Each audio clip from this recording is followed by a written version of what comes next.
Okay. Are we back? I think we're back. Okay, let me come over here. I think we're live. I think we is live. So, let me check a few things. I think we is live. I think we is okay.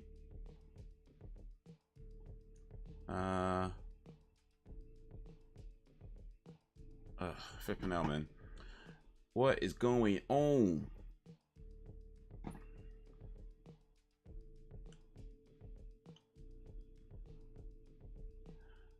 Alright, I think we're live. I think we're okay. I think everything is looking like it should be. But yeah, there was some I don't know what's going on. But for some reason, my internet connection was just not having it.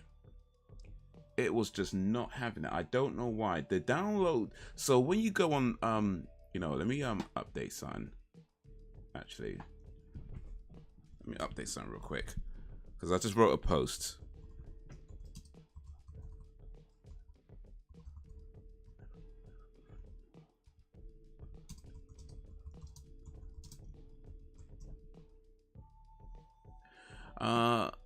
Yeah, because you have two different connections. I mean, you have an upload and download, right?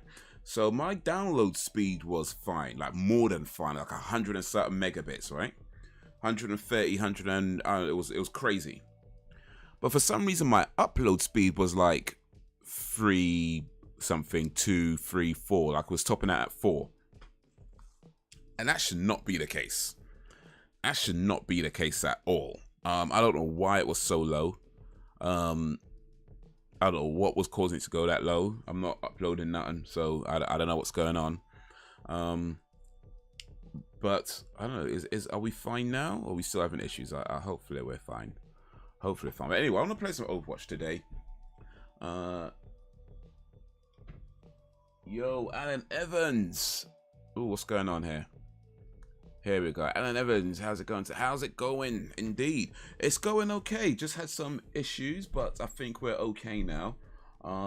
It seems to be okay now, but let me know if the stream is coming through on your end. Okay. Sorry, it might have taken me a while to answer that message, by the way, because I literally only just saw it now. And it seems you wrote that like...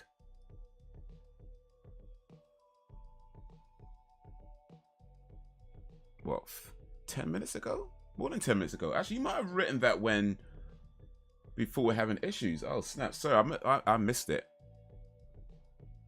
Oh, are we having... oh, no. Are we having problems again? Are we having problems again? What's going on?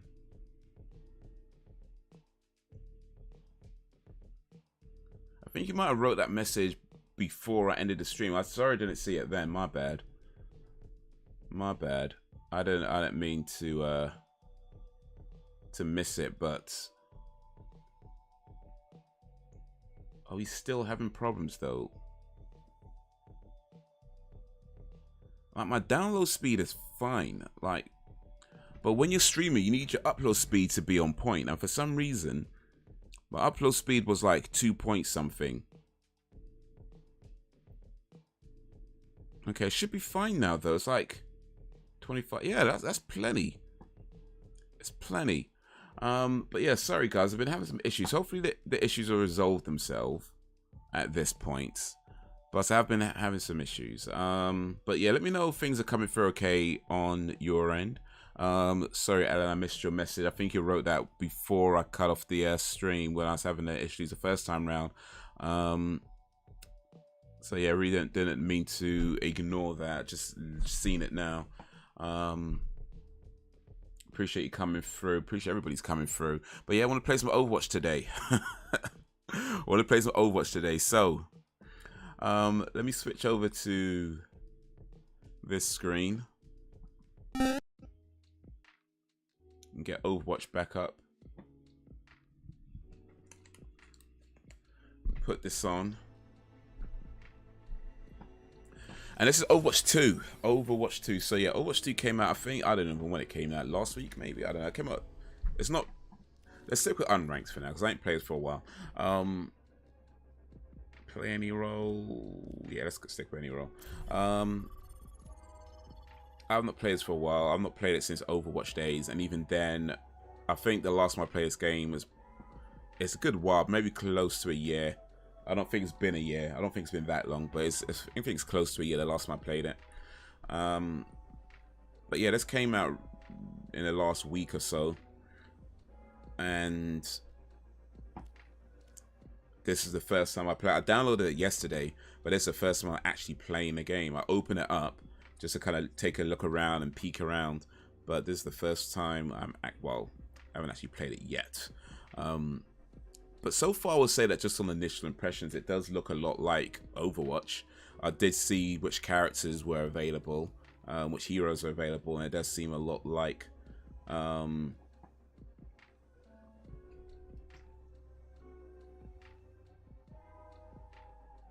actually, 1 minute, guys, 1 minute. Do I need to reload something?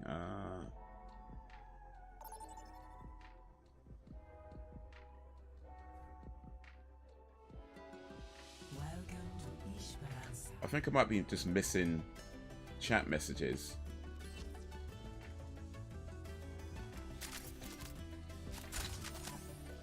Yo. Okay, 1 sec. It was buffering a bit. Seems okay. Yo, Alan, sorry again. Sorry again. This is not going so well. Sorry again. I think I've been missing your messages. I have been missing your messages. I can see them now. I can see your messages now. I'm sorry, Alan. I've been missing your messages. I've been having issues. And I guess part of the issues is that means that I missed some of your messages. I'm sorry, dude. I did not mean to do that. Let me turn this down a little bit. It's actually quite loud in my ears. Alright, let me capture the chat real quick. Alan, man like Alan coming through. Appreciate you coming through.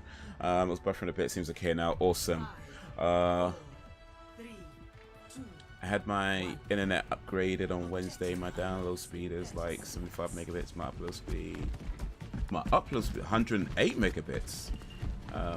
Before it was slow, like 35 megabit download, and upload was like 75, which was slow. Is this so okay? These things happen. I appreciate you, man. I want to make sure I'm reading that right though, because you said your download was 75 and your upload was 108. That's pretty fast for uploads, dude. Oh wait, let me not get kicked out. Where's Farah? Farah.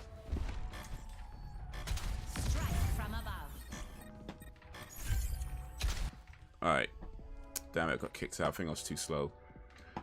I wasn't inactive. Alright, let me find out where we are. Then we'll try this on this game. So yeah, 108 megabits upload is not slow. That's pretty fast. Like even 35. What would you say? You said 75 upload. That's pretty fast, dude. Like, and you, I mean, is it? Do you mean it was the other way around though? Because usually the download speed is faster than the upload speed. Right, the download speed is usually faster than the upload speed. So what do you mean? Do you mean the other way around? But even still, 75 is still fast upload. Like that's actually a pretty good upload. That is not slow at all.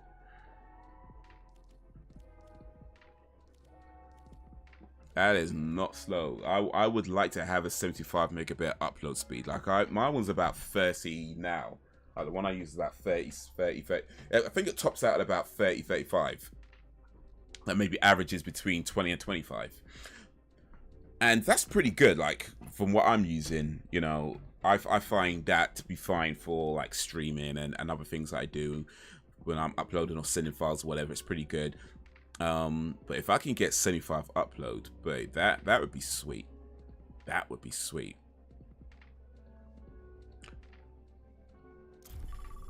All right, it's a good thing I was playing unranked though, because if you play ranked, I don't think they like when you start being inactive. But as far as I can tell, there's maybe a few new characters in this game. I don't know what the major differences are, but I feel like there's maybe 2 or 3 new characters that I spotted. To be honest, I didn't really play around with the characters all that much just anyway. So I stuck with Farah. I always stuck with Farah. I played a few other characters from time to time, but I mainly stuck with Farah. I might try some of these new ones while we're here, actually. But I liked that it does transfer over all your items, like the stuff you had in Overwatch 1, like any skins and things like that. It transfers them over.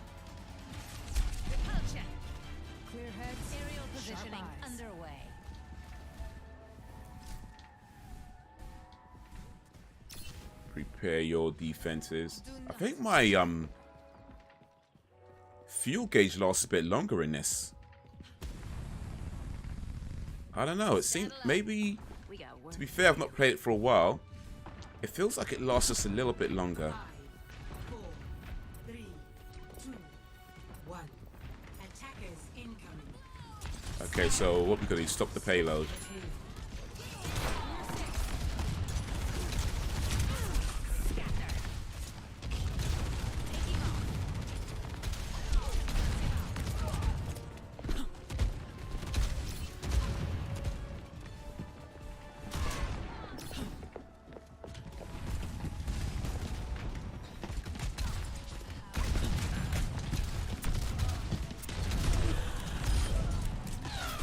Ooh, somebody got me from behind.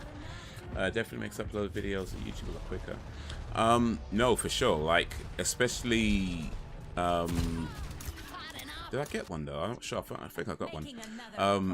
Especially if you upload... I mean, you upload quite regular. I mean, I think you upload, like, what, 2-3 videos a day or something like that? Like, you upload quite regular. So you definitely want something that is gonna make that a lot more streamlined and convenient, because you don't want to have to, where am I going? Over here. You don't want to have to, like, diminishing the quality of your videos.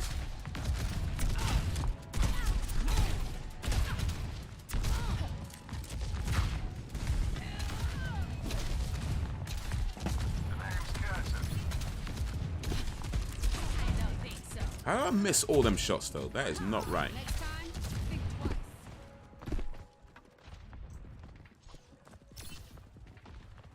I did not miss all those shots.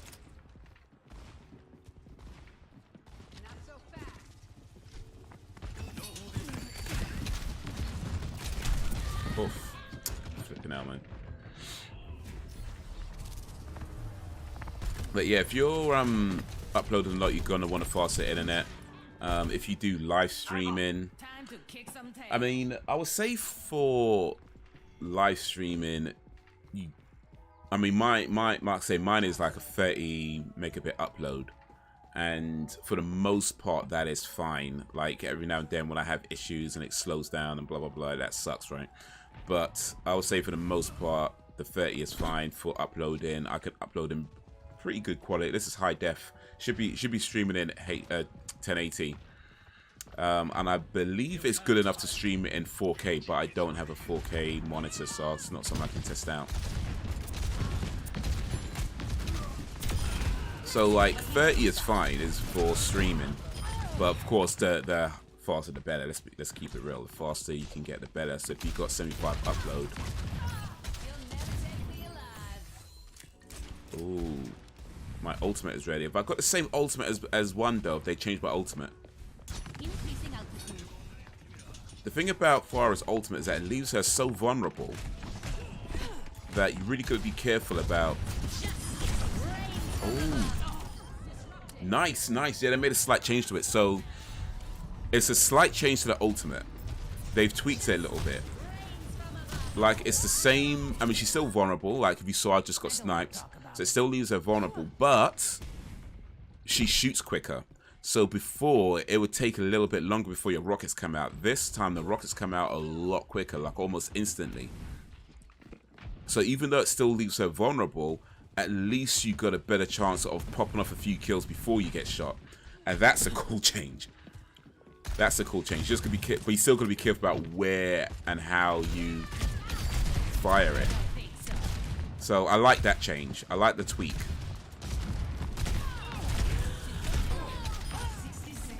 I like the tweak. It's a small tweak, but I like it. I guess it kind of sucks that it leaves her vulnerable, but to be fair, it makes sense as well. Like, you can't have somebody just go and overkill on everybody. You know what I mean? That would.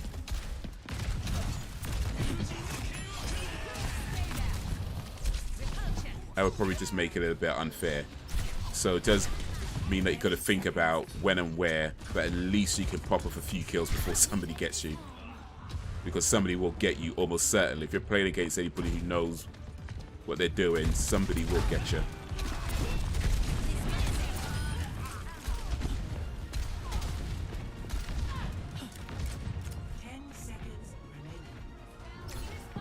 My upload speed is now 108 megabits and my download is roughly 75.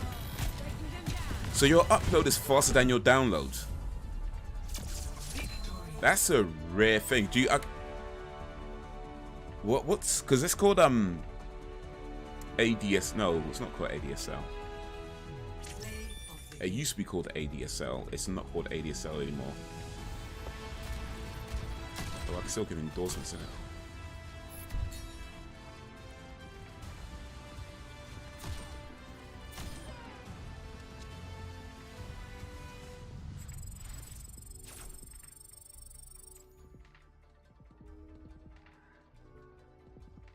First damage, win, lifetime challenge, 500. First win of the day. Okay, I didn't do too bad. Stick with quick play though.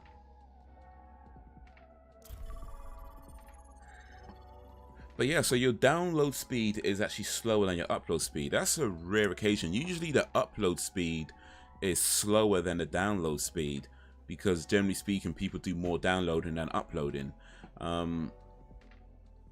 So when you was getting your internet, how did they set it up? What did you ask for when?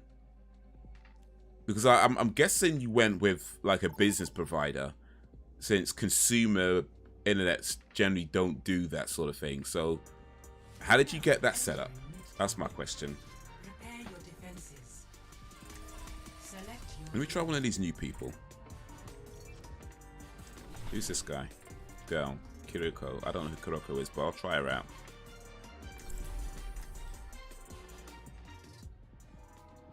Well, she's support class, isn't it?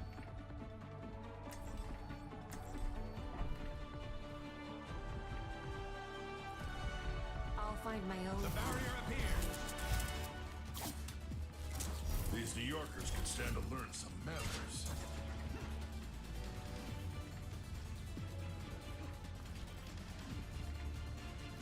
The nightlife here is said to be unlike anywhere in the world. I would like to leave before the sun goes down. Prepare your defenses. I'm not sure about this character though. I mean, We're in the thick of it now. I'm here. okay, so I could catch up with people real quick with my L shift. I'm not sure what this E does. Defend objective A. This I think it's like a health thing.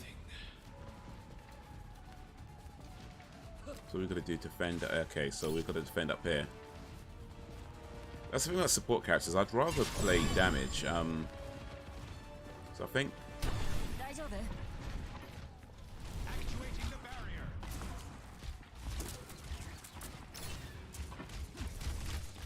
Barrier is splintered. Launched into Dragon's Breath.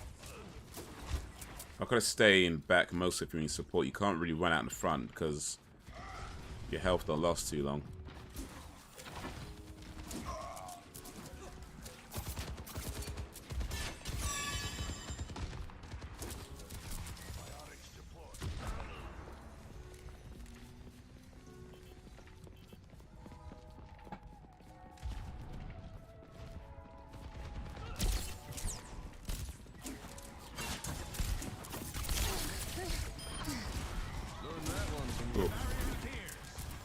Got somebody. Hey,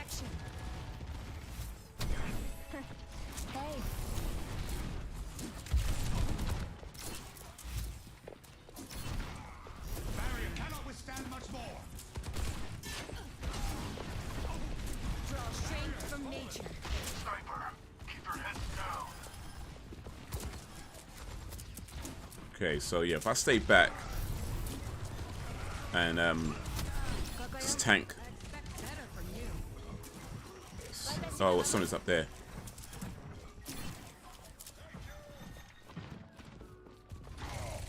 Oof.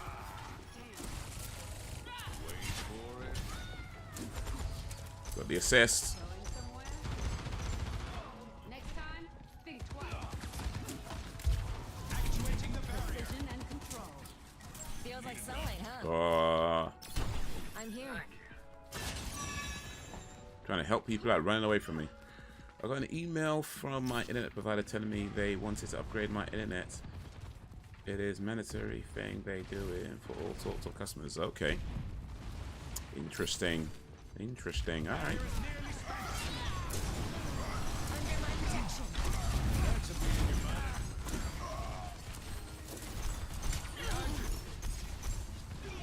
Lost to take off. I'm with you. Need healing.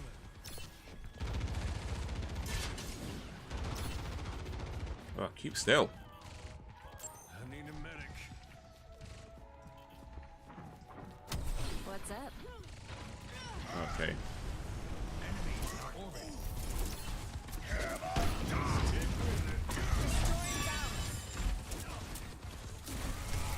Barrier's weakened. Barrier has been overwhelmed. Oh, it's wasted.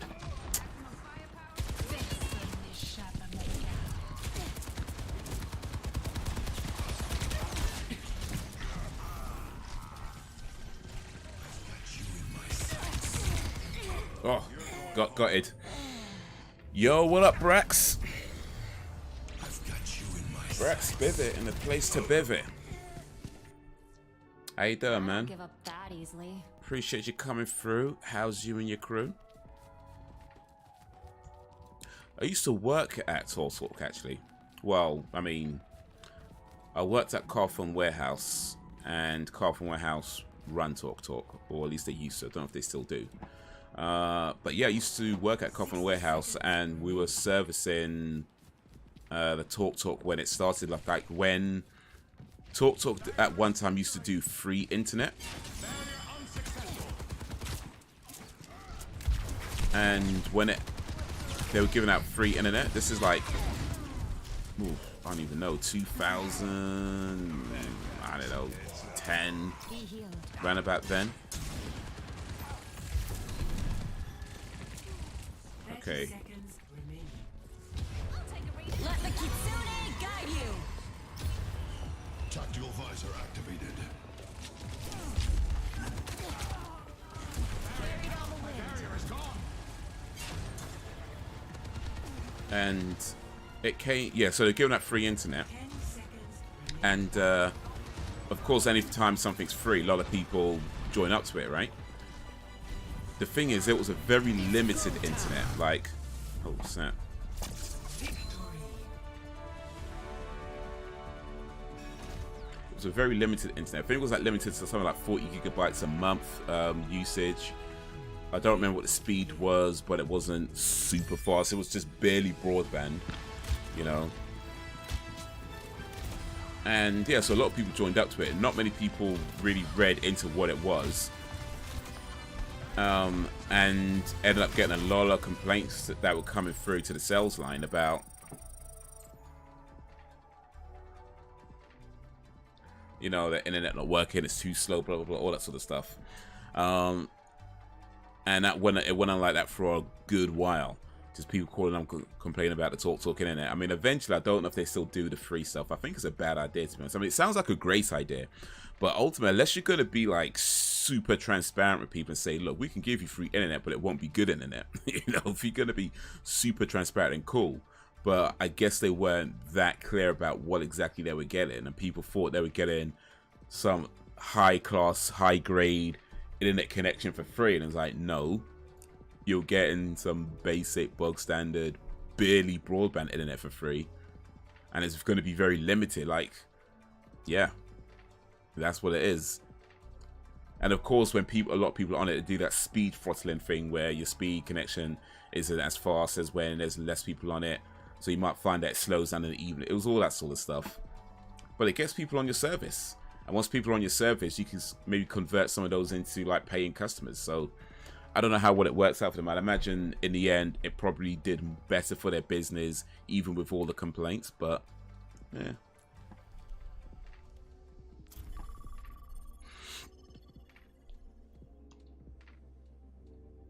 That was a long time ago. Looking at some ish on TV. I need to scratch out my hair. Need to wash it. Okay. Use Head and Shoulders. T-gel.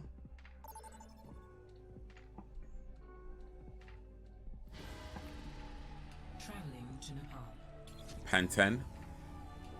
Yeah, let me try another new character. It's not a new one, is he? That's Reaper. Sojourn's not new. I don't think there's any new damage characters. Or is there? Who's this? No, she's not new. Castine, he's not new. Echo, not really. Nah. Hands up, nah. All these guys have been around before.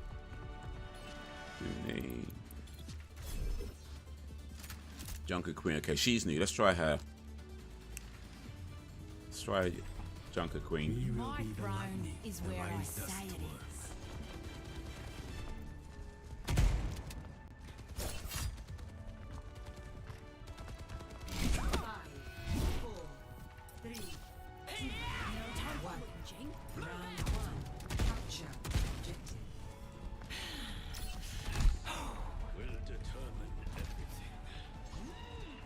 We gotta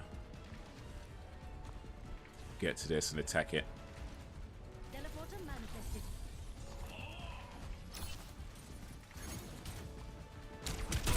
Turret up ahead.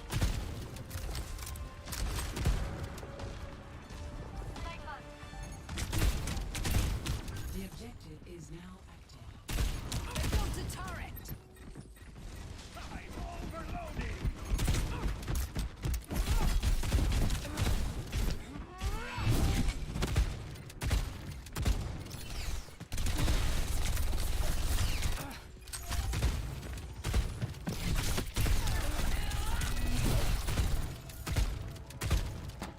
Looks like this lady's got some cool moves, but I'm struggling to get to use any of them.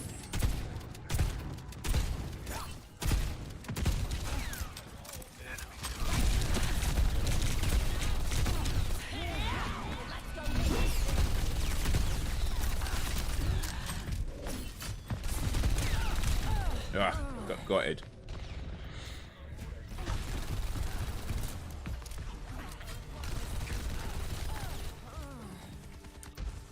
Got it, man. I've got plenty of teeth left.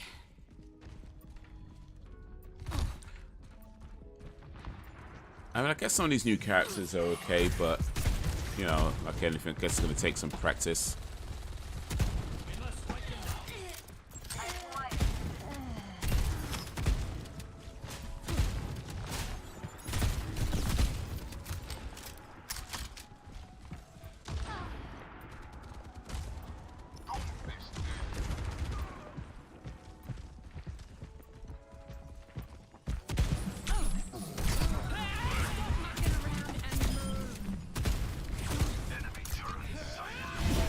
Oh, it's E for that. It's hitting the wrong button.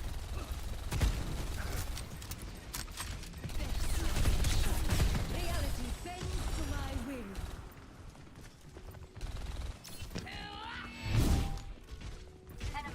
Okay. Yeah, I might get my fade cut a bit lower next time. Okay. Now it's getting that trim done.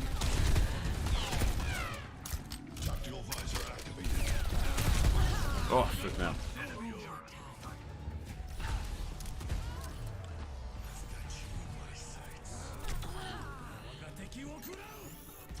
Senji World.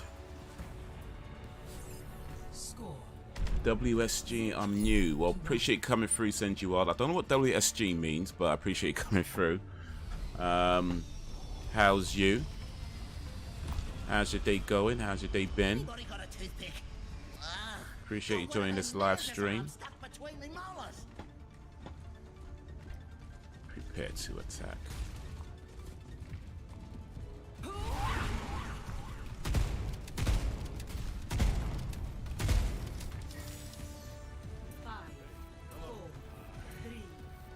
Oh, you know, proper language, my bad. Hi. That's so good. Sometimes I understand it, sometimes I don't. So good. But yeah, appreciate coming through, man. We're just talking about, well, internet and getting haircuts, I suppose. But what's up?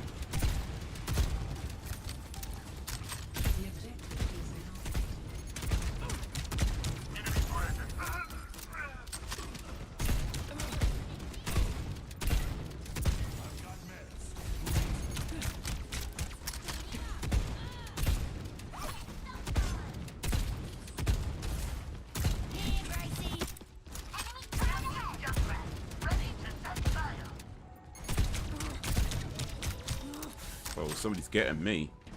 Hope we hit 10k subs. Oh, thank you, man. Thank you.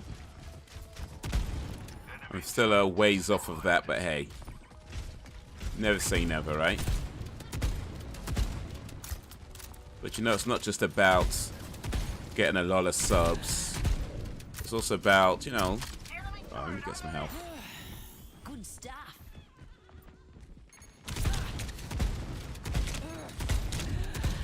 Eesh. Somebody's getting me from afar though, like.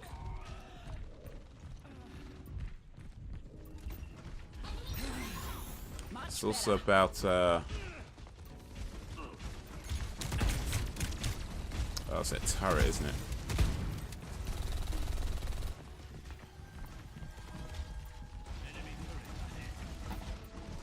You know, having good people come through, having some fun.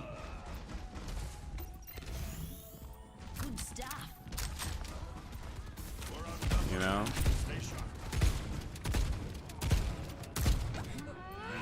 Cool. Come on back, Gracie.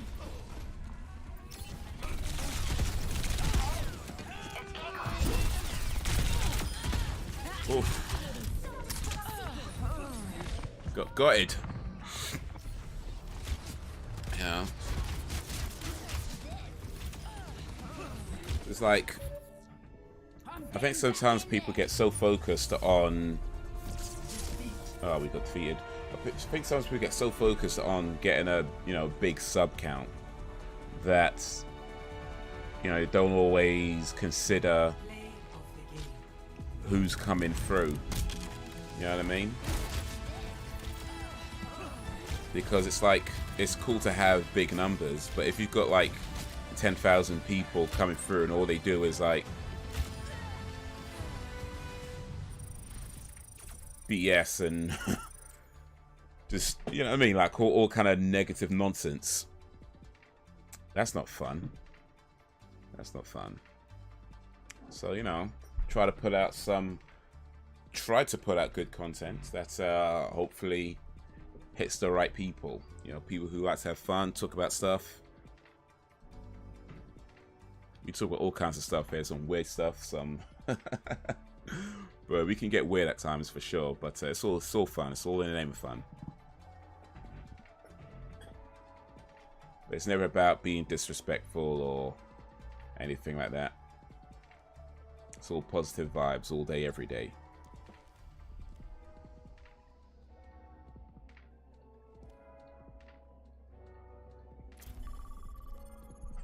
I think I'm gonna switch back to actually no, let me see if I can stick with what's her face, that girl I was just playing as. I forget her name right now. Junkrat, no, Queen Rat Queen, that one. She's got some cool moves. I think I just need a bit of practice with her. You know, just if I could get a little bit of practice with her.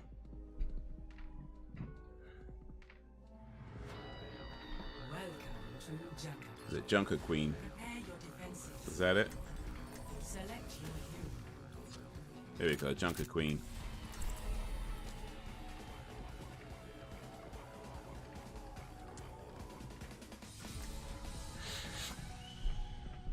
Alright, appreciate the likes, guys.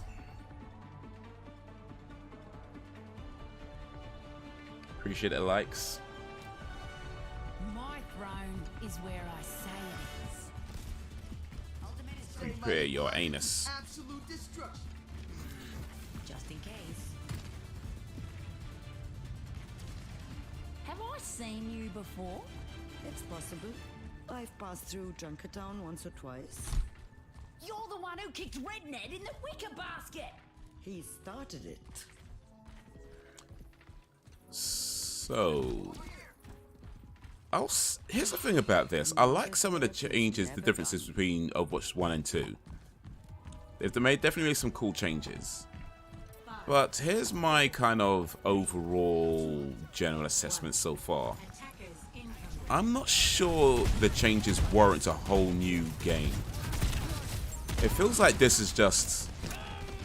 Oh, that was wasted. Oh. So I'm so used to playing with Farah.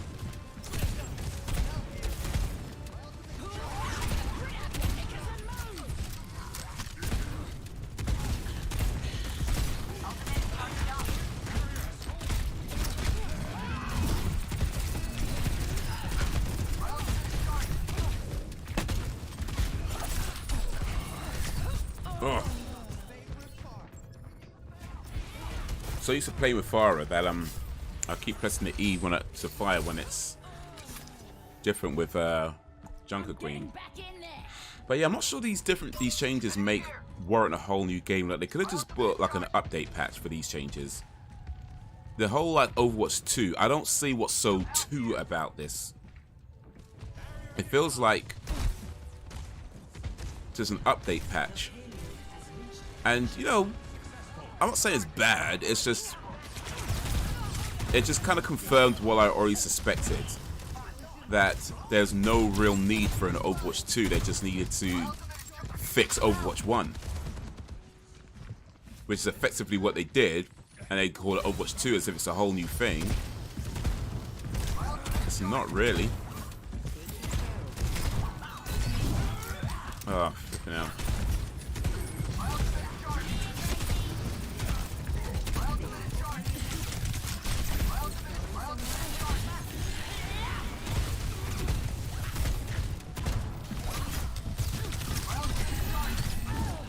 Oh.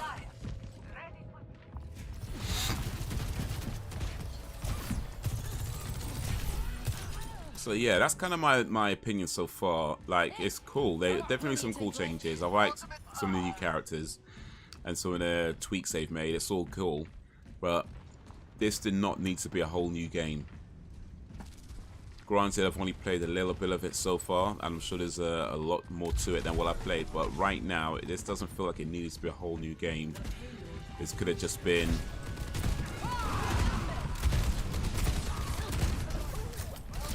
This could have just been an update. I like that it's free to play. That's, oh, well, I'm in the wrong place. That's free to play. As it should have been to begin with. You know, it really should have been to begin with. I mean, it wasn't, I mean, the original game was like 20 quid, I think. You had to buy it for 20 quid, which I did, and I don't regret that. But, yeah, they should have made it free to play to begin with. Or certainly, you could have just like say, hey, we're not going to charge this game no more and just make it, and just do it free to play. They could have done that. Improve the servers, improve all that sort of stuff.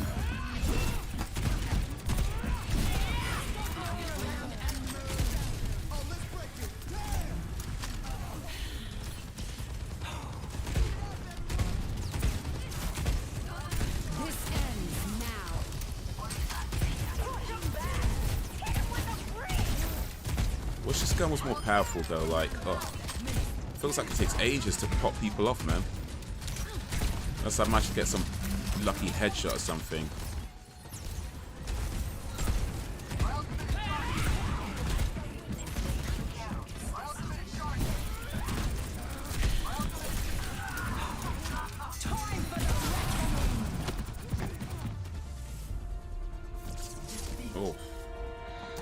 But I don't know if you saw that's ultimate, but that looked pretty sick. I don't think I got anybody with it because I didn't even know what I was doing. I just figured, hey, I got an ultimate, let me go. Super Ninja. You know what? I follow somebody on TikTok called Super Ninja. I wonder if that's the same person. I wonder, because he's a gamer as well. I wonder if that's the same person that I'll be following on TikTok called Super Ninja. I wonder. I mean, he does spell it different actually, to be fair. He spells it a bit different, so it might not be, but there is a Super Ninja that I follow on TikTok. Spelt different, but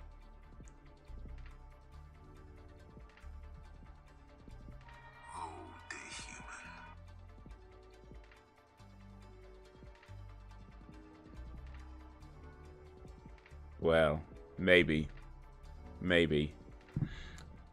We may never know.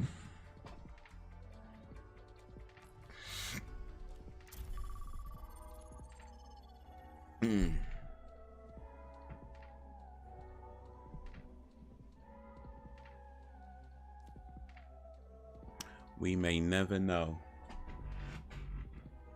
So I recorded a podcast today. I spoke to a comedian who is a former games journalist, former games and tech journalist, and we spoke about old school games. We spoke about games journalism. We spoke about comedy, stand-up comedy. We spoke about all kinds of stuff. That was recorded today. Should hopefully be up by maybe Wednesday or Thursday next week. But yeah, that's something to look out for on the podcast channel, Uncivilized Art. In the meantime, there is a podcast that just went up a few days ago on Wednesday, or well, a few days ago. Yeah, it was recently. So if you haven't already, make sure you check that out. It talks to Andrew Senedra, who is a YouTuber, a musician, and a band. We talked about music. We talked about comic books. He collects comics. We talked about wrestling. He's a big wrestling fan. Where's she gone? Over here. And we talked about his theories on serial killers as well. So we had quite a range of conversation on that also. So that's Uncivilized Art. Yeah, make sure you check that out. My throne is where I say it is. Let's see how they like my Tesla cannon's new long-range mode. It can be rather shocking.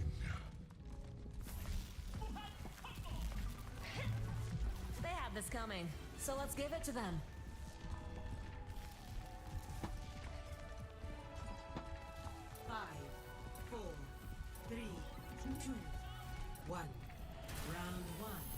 We're gonna do control points. Unlock. Okay, so we're gonna get to a control points, and well, I guess take control of the control points.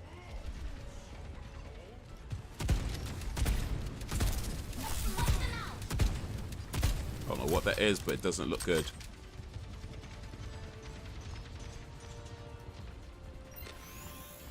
Good stuff. The objective is now Oh, shit.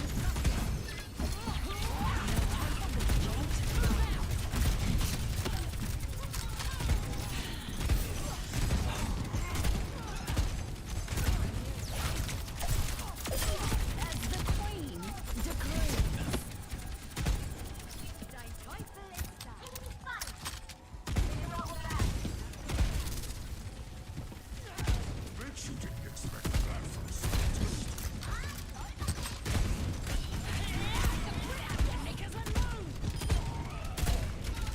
Okay, got me a few people.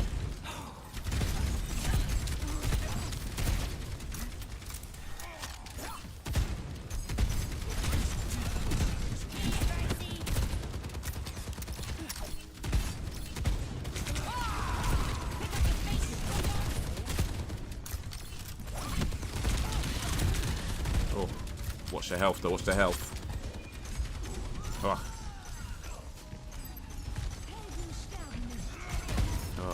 damn it, damn it.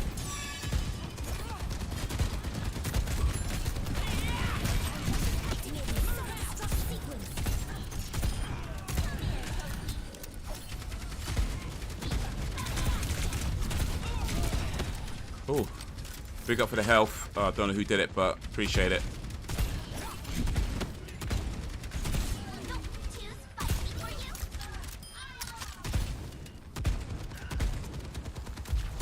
Bro, come on. How many have I got now? I don't even know, you know. I ain't been counting, but I feel like I've got a few people at least. I've seen that bleep come up, you know what I mean? Like, I ain't been counting, but I've heard that noise still, you know.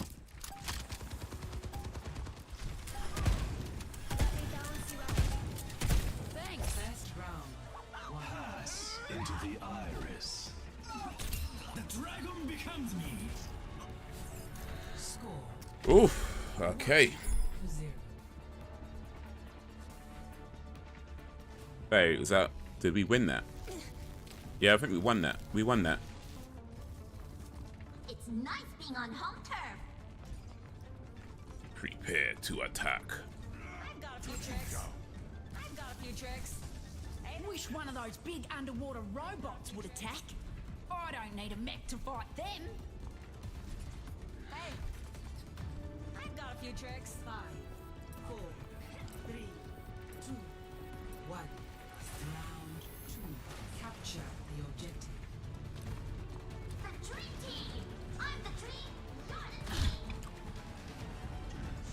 the team. See, I'm the dream, not the team.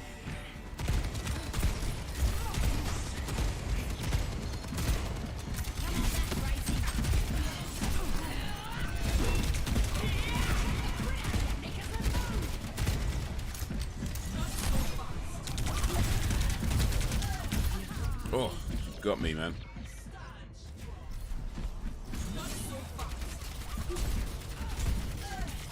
I've got to learn how to use that swing axe because, like, I feel like that could do some damage up close in the right time, but I don't feel like I've been using it properly. Like, I'm either hitting the swing too early or too late or whatever.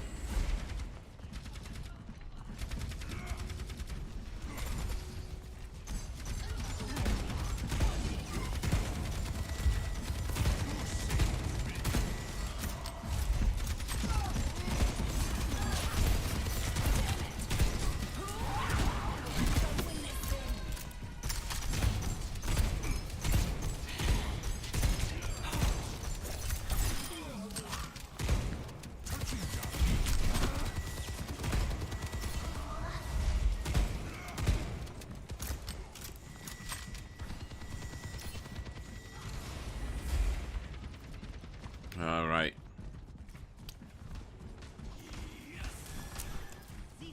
Big up for the health. Ah, mate. I don't see no one, you know. Man don't see no one. I can hear the shots. Oh, there he is. There's one of them.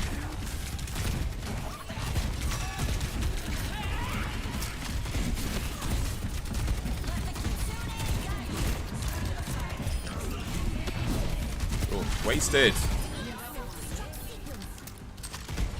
5-player ting. Done no.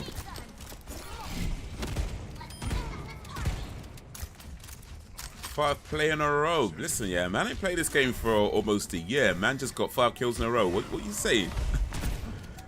Man just got 5 kills in a row. I ain't played this game for a time, and I just popped up 5 kills in a row. I'm just saying, though. Just like riding a bike. Let me not brag too much. Glad to get killed. 7 kills in a row still. 7 kills in a row. I haven't played this game for nearly a year, methinks. Since like, I ain't played this game since like Overwatch days. That's how long it's been. You understand? And man just got 7 kills in a row. I think I did alright. I think I did alright.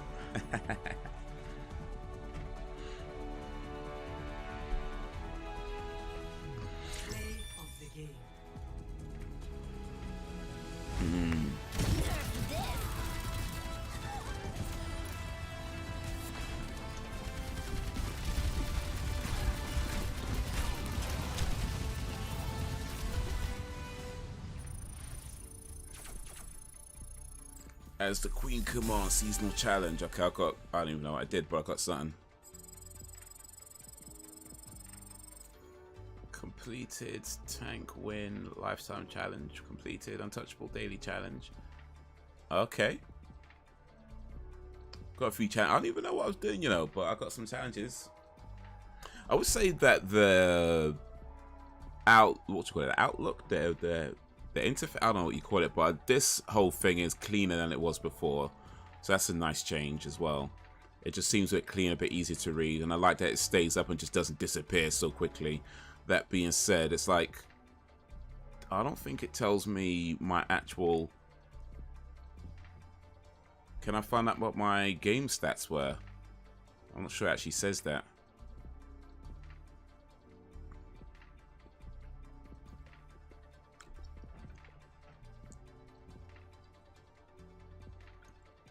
10 eliminations, assists without dying.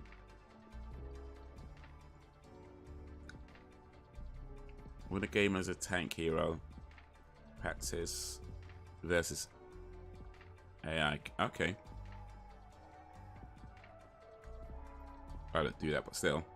Earn 5 eliminations while buffed by Junker Queen's command shout.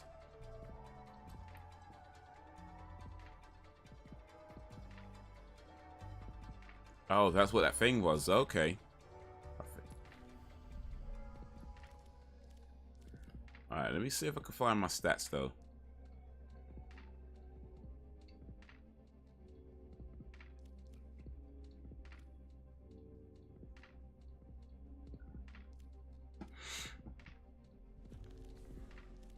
I don't want to do competitive just yet. I don't think I'm ready for that.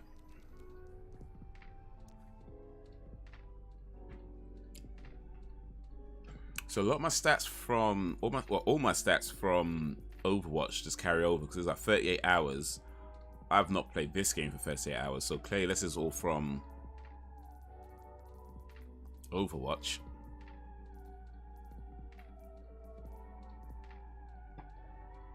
Junker Queen's been 15 minutes so far. Alright. I played more as Junker Queen than some of these other characters, so there you go.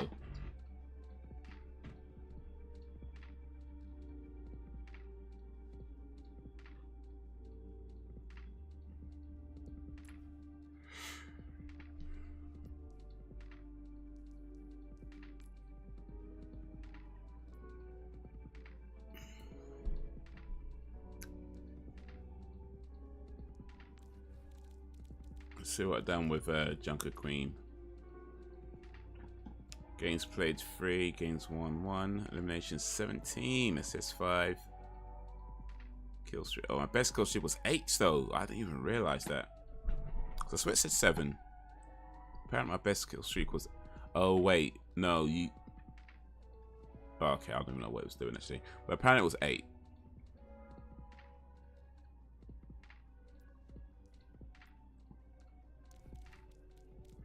So what we're doing with Fray.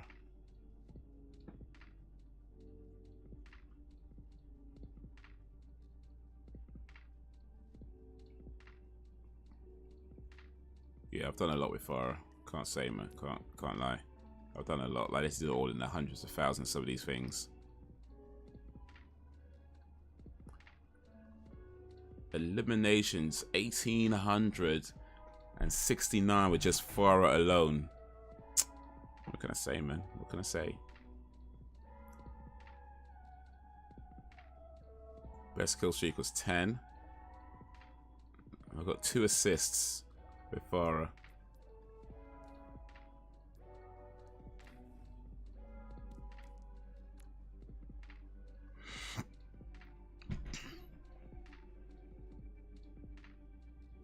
$75 hours. This is my entire Overwatch career now. 75 hours, 605 games. I haven't won too many, but hey, I've played a lot. My best kill streak in total was 11. Who did I get 11 with? Probably like Torbjorn or something like that.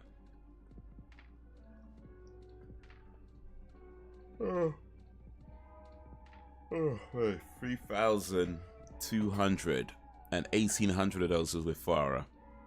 Yeah. Yeah. What can I say, man? What can I say?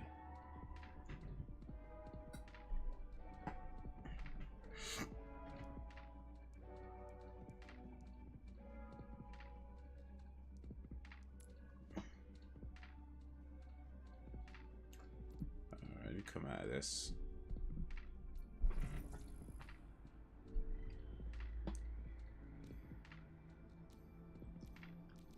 Back to playing some. Still unranked for now. Quick plating.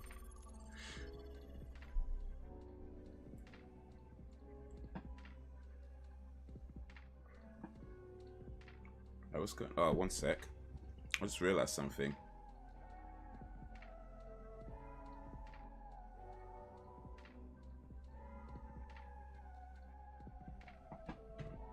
Realize something. Okay, it's changed now. We good.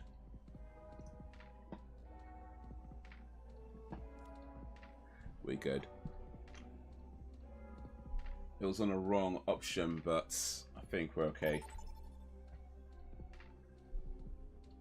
YouTube is just weird sometimes with certain things. You know what? Where's my mouse? There we go. I want to stick with Junker Queen for now. I might be maining Junker Queen actually. I kind of like Junker Queen. Between Junker Queen, I mean, Farah is always going to be my favorite. Let's keep it real. But, you know, I might have to start. My throne is where I say it is. Stick with Junker Queen as my new main. But I suppose you will do.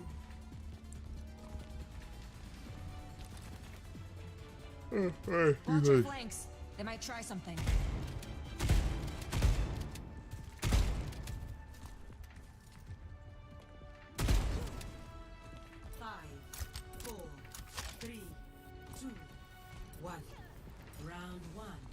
Oh, what are we gonna do? Control points, unlock. Okay.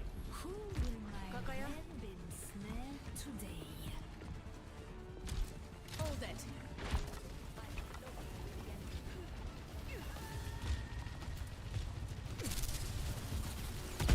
Oh.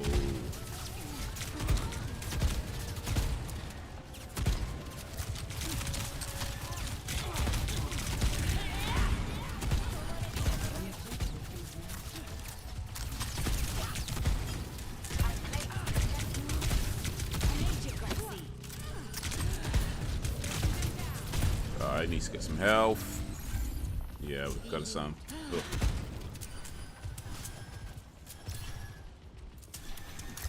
Thanks. Yeah, indeed. Execute them all. Let's go win this thing.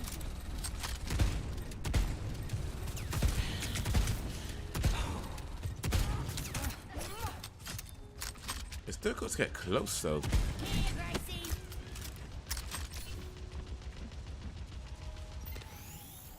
Good stuff. We'll try another way around. 'Cause I feel like I can't get close to the objective from here. Alright.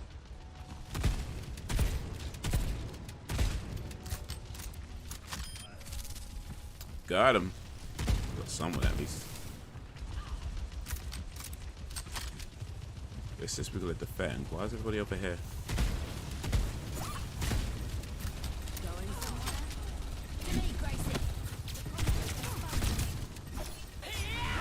Pick up your feet, you drongos.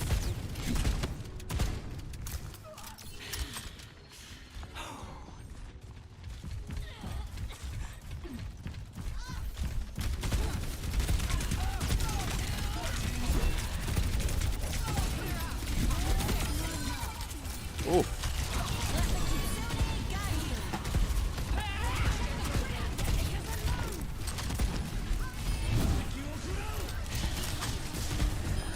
Oh! Damn it, damn it, damn it. I'm taken out by that dragon thing.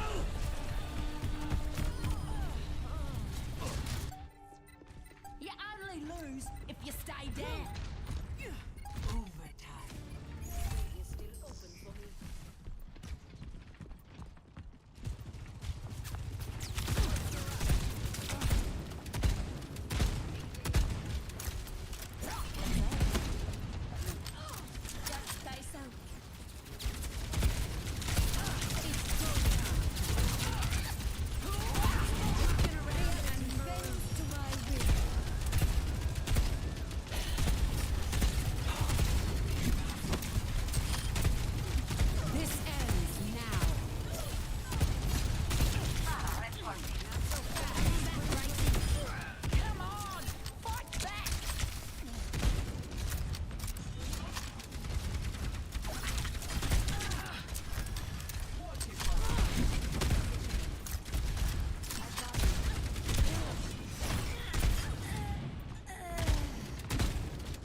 Oish. Disrupting. Oh, I think I got like 3 of them, 3, 4 of them before I got popped off.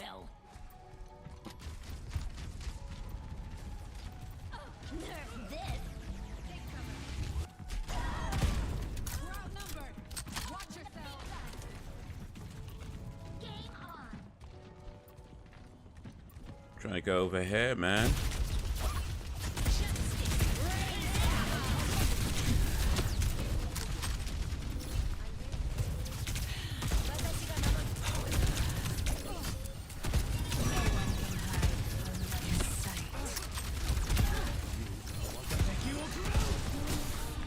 Let's take him to the wasteland. Ugh. Well, got somebody. Got somebody. Got defeated, but we got somebody.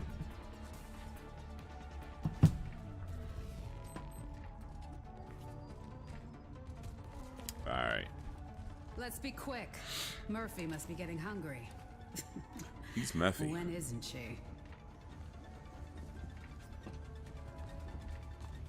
The world is a dream not yet realized.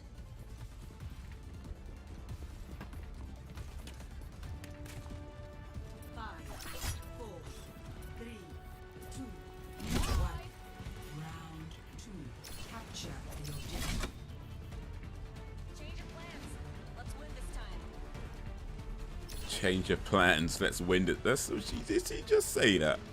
Change of plans. Let's win this time. I mean, she's not wrong. Not wrong.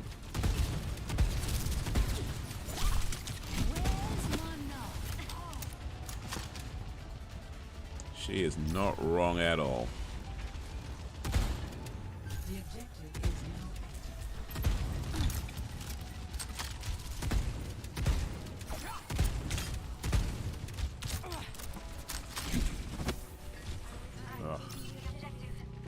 Closer. Oh, that's all the good stuff.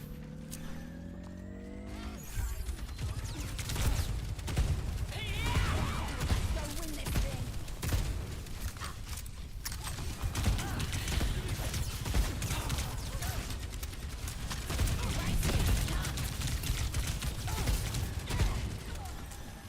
We're outnumbered.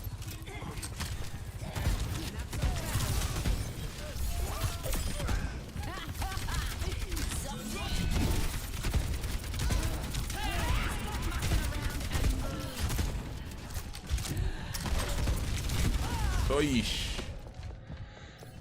Ugh.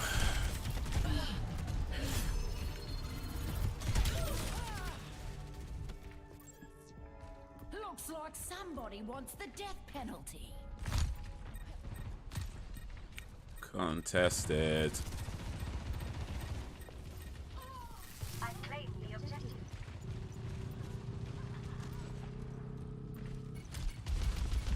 I'm here.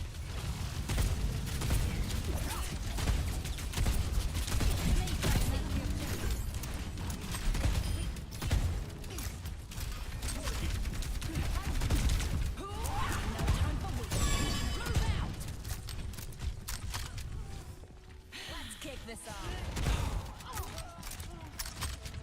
Alright. Let the Kitsune guide you.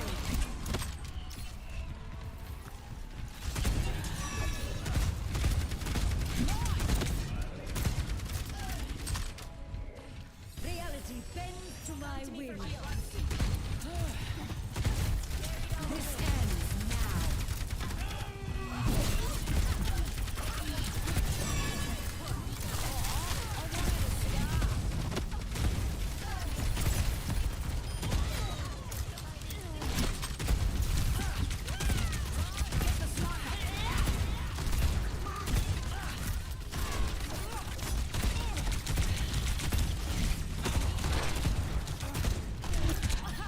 Oish. Ugh. So what are the things? Was it Diva? I think it is the one that has the that can jump out of the mecha suit. When the mecha suit blew up before, it was like took out everybody. I hope that's another thing that's been tweaked, because that seemed a bit overpowered. On my sight. Oh, excuse me. That seemed a bit OP. Like, it was so difficult to get away from.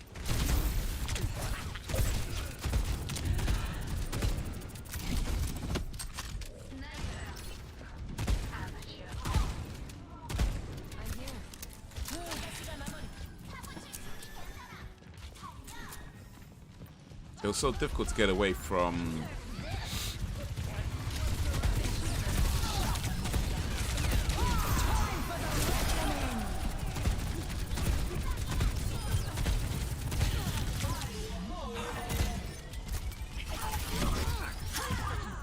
Eesh, that was ill-advised.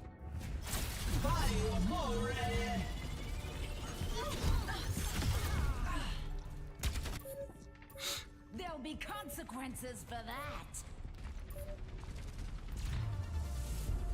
Oh. No, we got beat again. Oh well.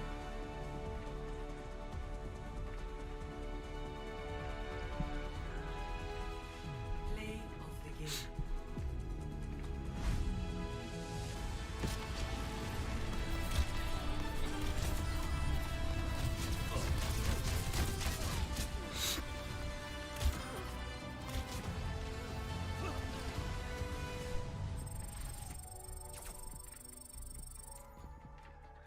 An elimination on an enemy sojourn during her ultimate. Okay.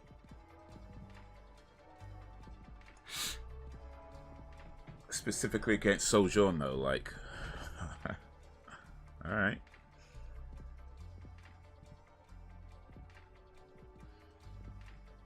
It doesn't seem to be a way of seeing what your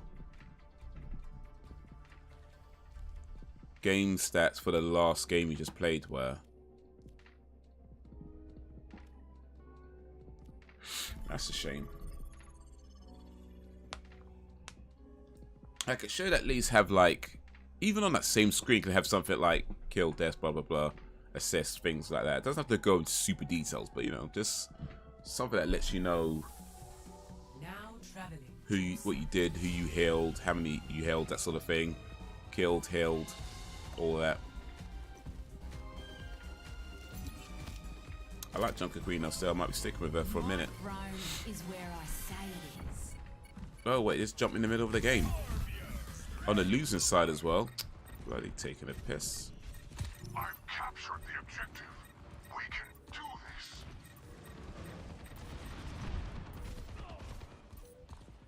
Jumping right in the middle of the game on the side that's losing, you know. I don't even find this damn thing.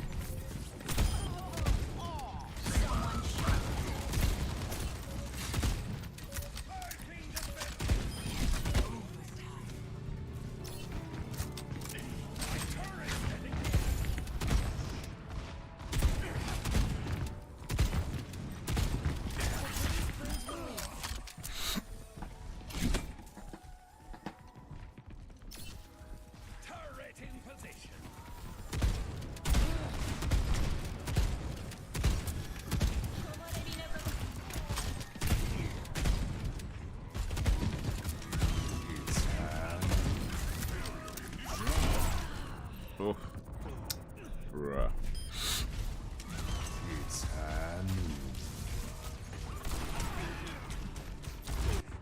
Keep moving. I'll cast these around or you'll be okay. I swear I wasn't even. Doesn't matter.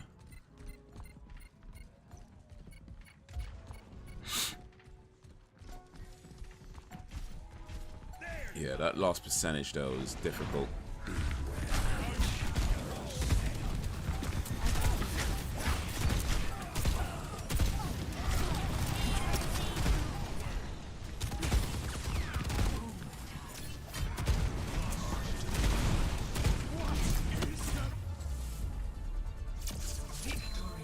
Got it.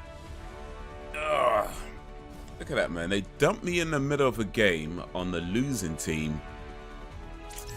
Got that W though. Oh yeah, I could have give people awards, innit?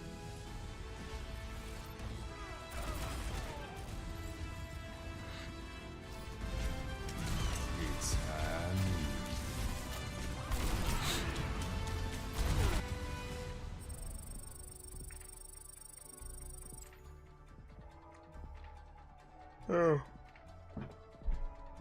Oh, man.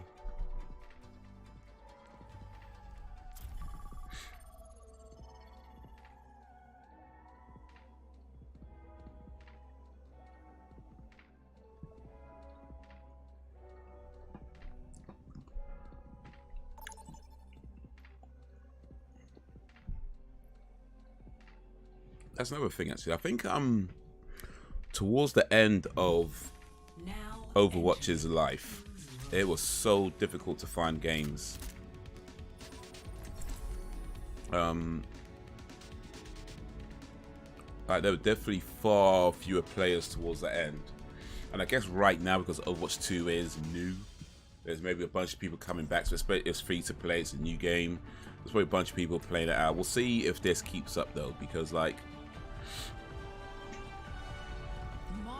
Overwatch definitely had a loyal fan base of dedicated players, but it lost so many, and it kind of barely held together, it seemed. Because like I remember bare times I'd go on, and it was ages to find games. Like you'd be sitting in the lobby or whatever the waiting thing is, just there, just waiting. It's like, come on, man. Wherever they hide, we Come will on, dig man. them out. So there's a lot of people on this now, which is cool, but will it last though? Hard to defeat. That's the real question. Will it last? 5, 4, And the reality is that it won't. What I mean, but I'm not saying it's gonna flop, but the reality is there's always gonna be a drop off in players from 1 week to the next. It's just how many people drop off and how many people stick it out.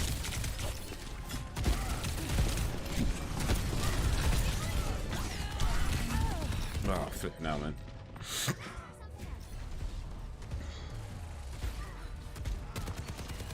Oh, it wasn't even that guy. I thought it was Big Man that got me. No, it was Soldier. What's his face? objective lost. Stop the payload.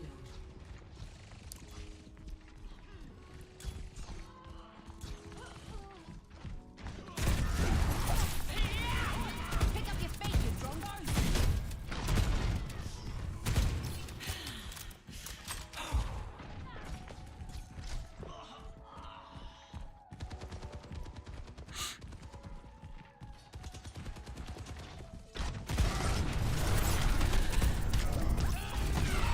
Oh, flipping out. Yo, Braxton's back. Guess who's back? Back again. Braxton's back. That's Tell no a way friend. to treat your queen. Braxton's back. What up, Brax? You get your hair cut? Was you scratch your head out? Here's the thing though, like a lot of these levels I swear down are exactly the same as Overwatch. Like they didn't change a thing on some of these levels. So it's kinda like again, where's the Overwatch 2? Where's the 2 about this? Like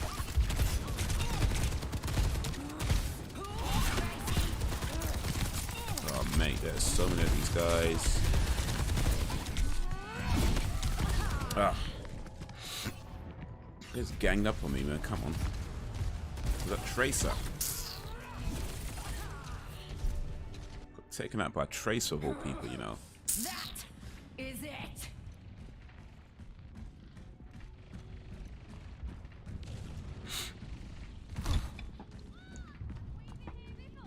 Braxton got his hair done, did.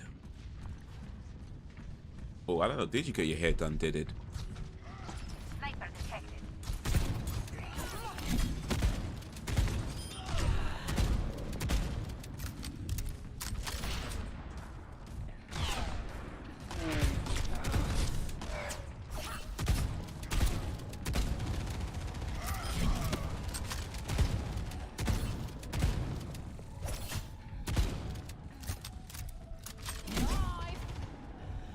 Well, I need some health though. Widowmaker. Much better.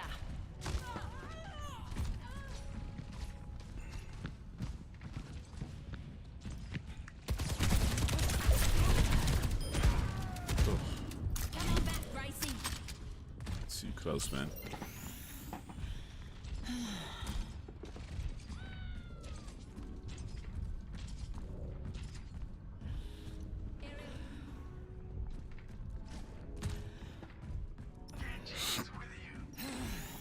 Much better.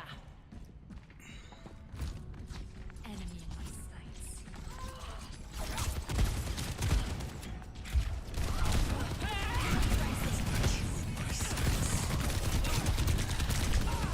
Oh.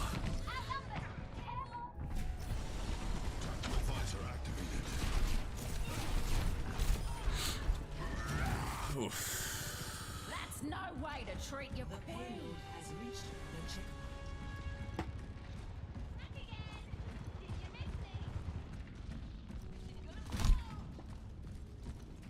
It's always this way. Well, it's not always.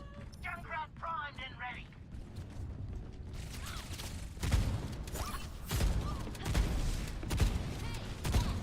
There's one note.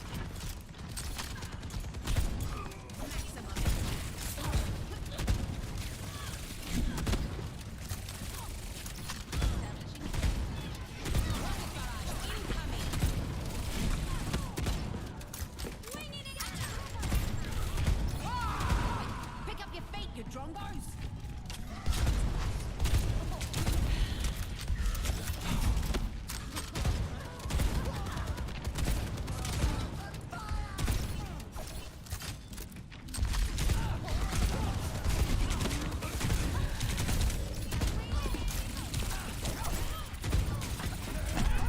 Oh, damn it. Alright. I've got my ultimate though, so let me try and... Looks like somebody wants the death penalty.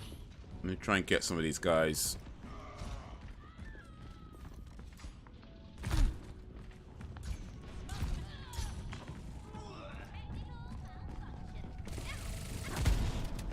I'll take a redo. Time for the reckoning. Oh, that was wasted. Oh, wasted.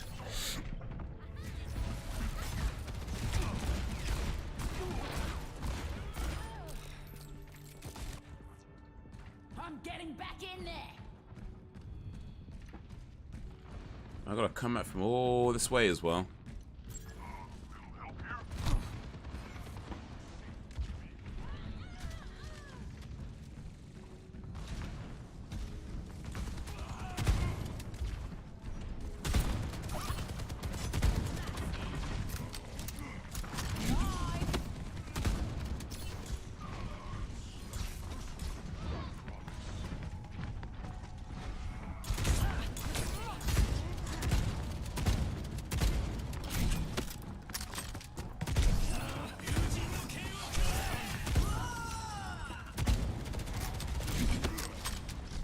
Man, why can't these guys just keep still while I shoot them though?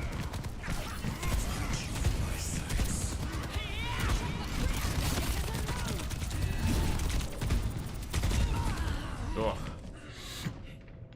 Man.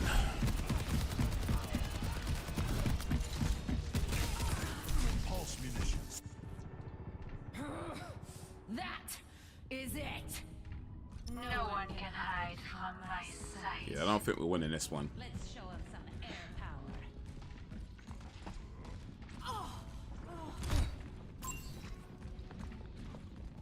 Taking to the air.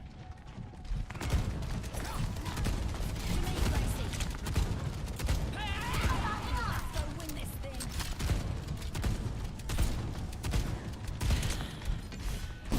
Oh. Wasted.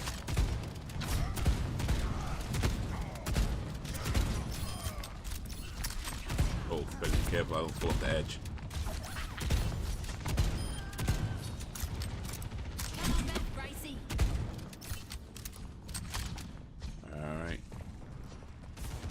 Managed to get him though.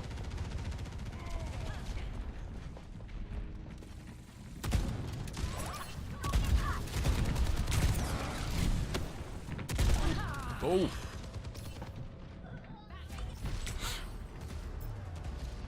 Man, lucky shot. Well, maybe not lucky, but still, the point is... You only lose if you stay down. You only lose if you stay down. Personne n'échappe à mon regard. They've got to get it to this platform, and they're so close now.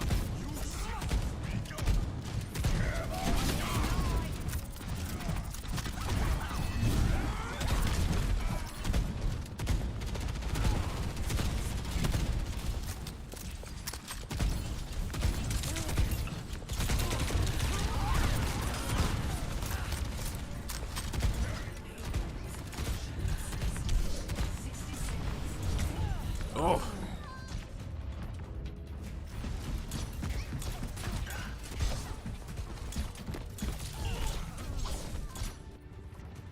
There, I've got plenty of teeth left.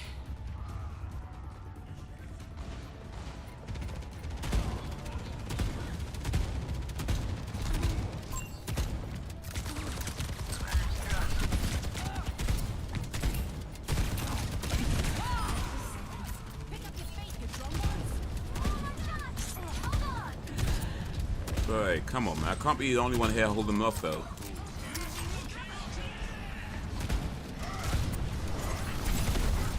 Oh. Oh, flipping out. Got somebody, though. I got somebody. I don't know who I got, but I got him. Oh, mate. Oh, nah. Oh, wait, we got it. We got it. Oof, that was close.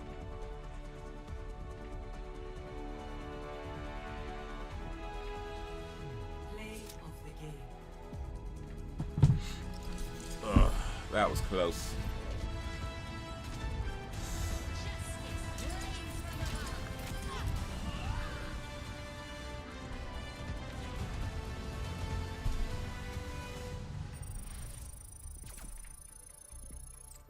Oh, wait. Reach well past here. Hero Mastery Weekly Challenge. What's this? Complete 7 games as heroes not in your top 3 most played. Ah, okay. So, cool. Cool.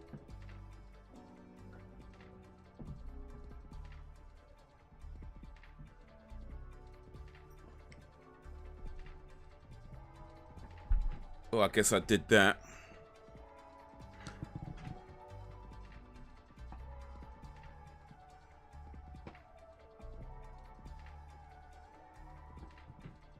All right, let's see here. I guess this 6,120 is the total I got for that last game.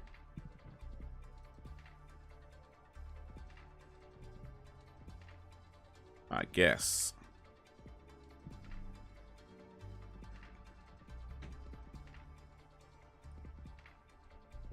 Oh, excuse me. Let me back out a little bit, actually.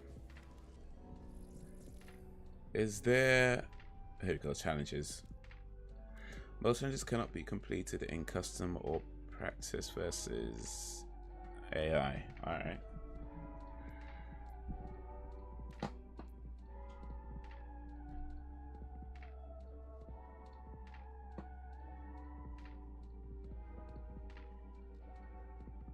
Complete 3 daily challenges. So if I complete a 3rd daily challenge, I get Battle Pass X. Okay, and I've got 2 already. I'm apparently got 18 hours for these daily challenges. All right, okay.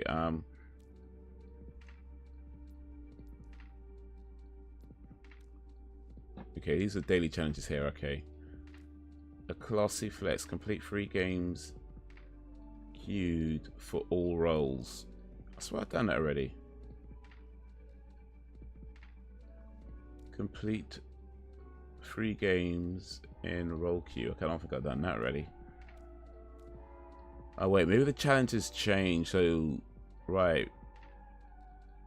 Yo, what up, Jakes?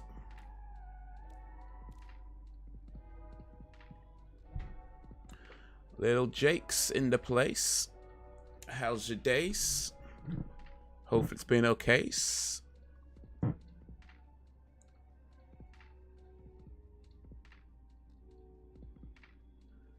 I'm doing all right, you know. I'm doing all right. Just started playing this this here Overwatch 2. And it's pretty cool. I like it. I like it. Only kind of gripe I have though is that the difference between Overwatch 1 and Overwatch 2 is minuscule. Like, don't get me wrong, they've made some cool changes, right? But most of it's, as far as I can tell so far, most of the changes seem to be like tweaks to the characters. They've added a couple of new characters, like maybe 2-3 new characters. I guess they've probably added some new maps somewhere, but I haven't seen any. I don't think I've seen any new maps. I assume there's a few new maps in there, but none of it really feels like it warranted a whole new game, and it just kind of feels like it confirms my initial suspicion, is that they never needed to make an Overwatch 2, they just needed to massively update Overwatch, and not even that massively really, like they just needed to add new characters, add new maps, tweak a few bits here and there, which is pretty much what Overwatch 2 is. It's just, it seems like just a big tweak of Overwatch. Nothing about this warrants to me a whole new game. It's a lot of the same levels, a lot of the same style of play. Like I said, a few tweaks here and there, and I like the tweaks, I like what they changed, but none of it feels like this warrants a whole new game. So I'm glad it's a free to play, because if they made people pay for this, that'd be an absolute piss take. So I'm glad it's a free to play, but they're not bad changes. It's pretty cool. I haven't even played the first Overwatch.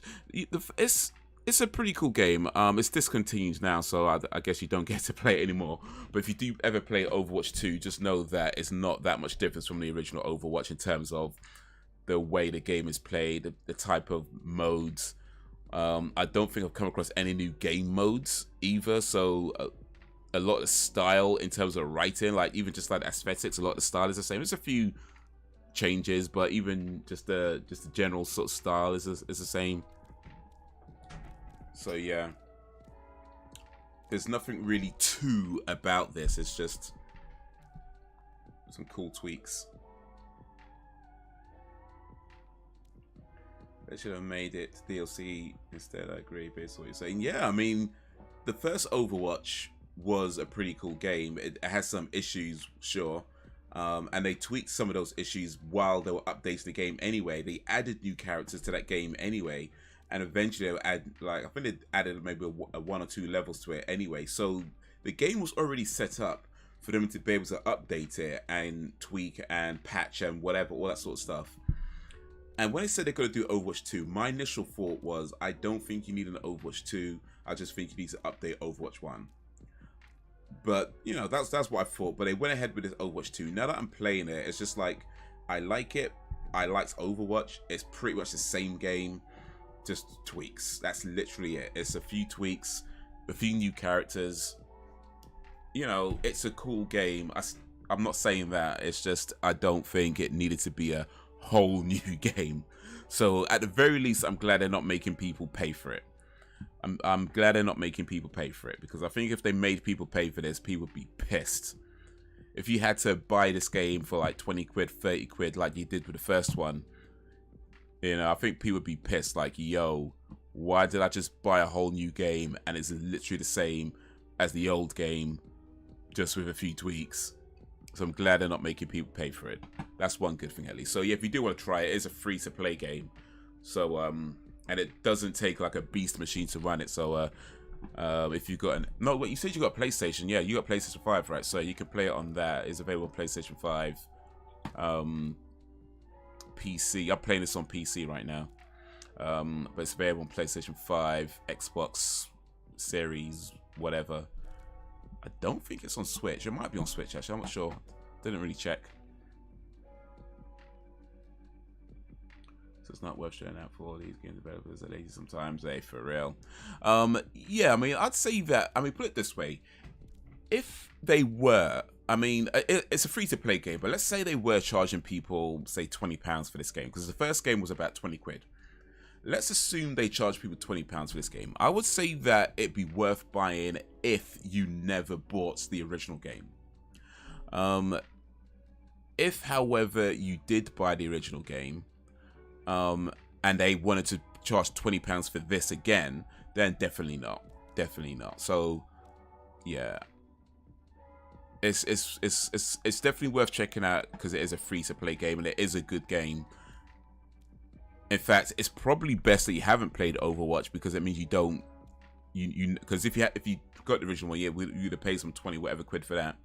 So you can play this, which is pretty much the original Overwatch game itself anyway, for free. So it could be a good thing that you never played it. But yeah, it's a cool game. I think if you like Overwatch, you'll like this because like literally the same thing. But yeah, definitely worth checking out. If you like shooters, it's kind of a cool casual shooter, which I like about it. I think if it was a more of a hardcore game, I don't think I'd be playing it as much. But because it is kind of very casual in its approach, I kind of stick with it. I've played a lot of this game over the years. Well, as much as I've played any game really. This is definitely my most played game over the last few years. Definitely my most played game.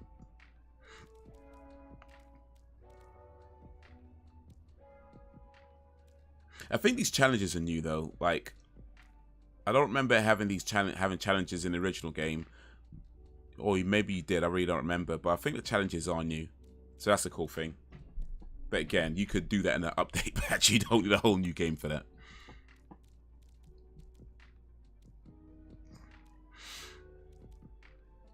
Let's see. So I've got to complete 3 games for a queued role. I've got to get 25,000 damage. Okay.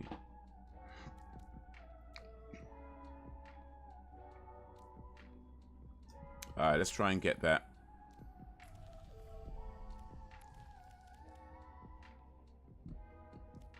Wait, what was the challenge again?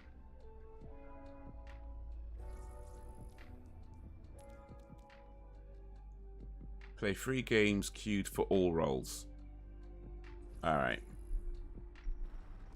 That's what we're trying to do. I just gotta play 3 games queued, all roles, yeah. Stick what we're doing. Is there any upcoming games that you are eagerly anticipating? Kinda yes, kinda no. I mean, I'm looking forward to God of War Ragnarok, but I won't be playing it. I don't anticipate playing that game on release. It's a rare occasion I play games on release. Like this game I'm playing on release because it's free. If I had to pay for it, I probably wouldn't. But yeah, I'm looking forward to that game, but I don't think I'll be playing it on release. I might not play it till like maybe a year into it. But at some point, God willing, yeah, I'm looking forward to playing God of War Ragnarok. I might see if I can get through the God of War 2016, 2018, or whatever it was, again, before I start Ragnarok. Because I haven't played that since it came out. So I might try and play that again at some point and then go play Ragnarok.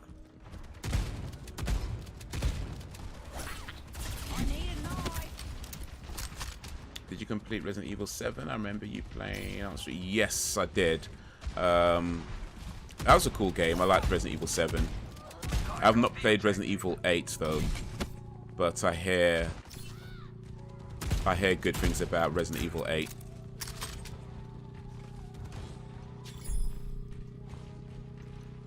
But yeah, I did complete 7. I like 7. It was has some cool stuff in it. I probably shit.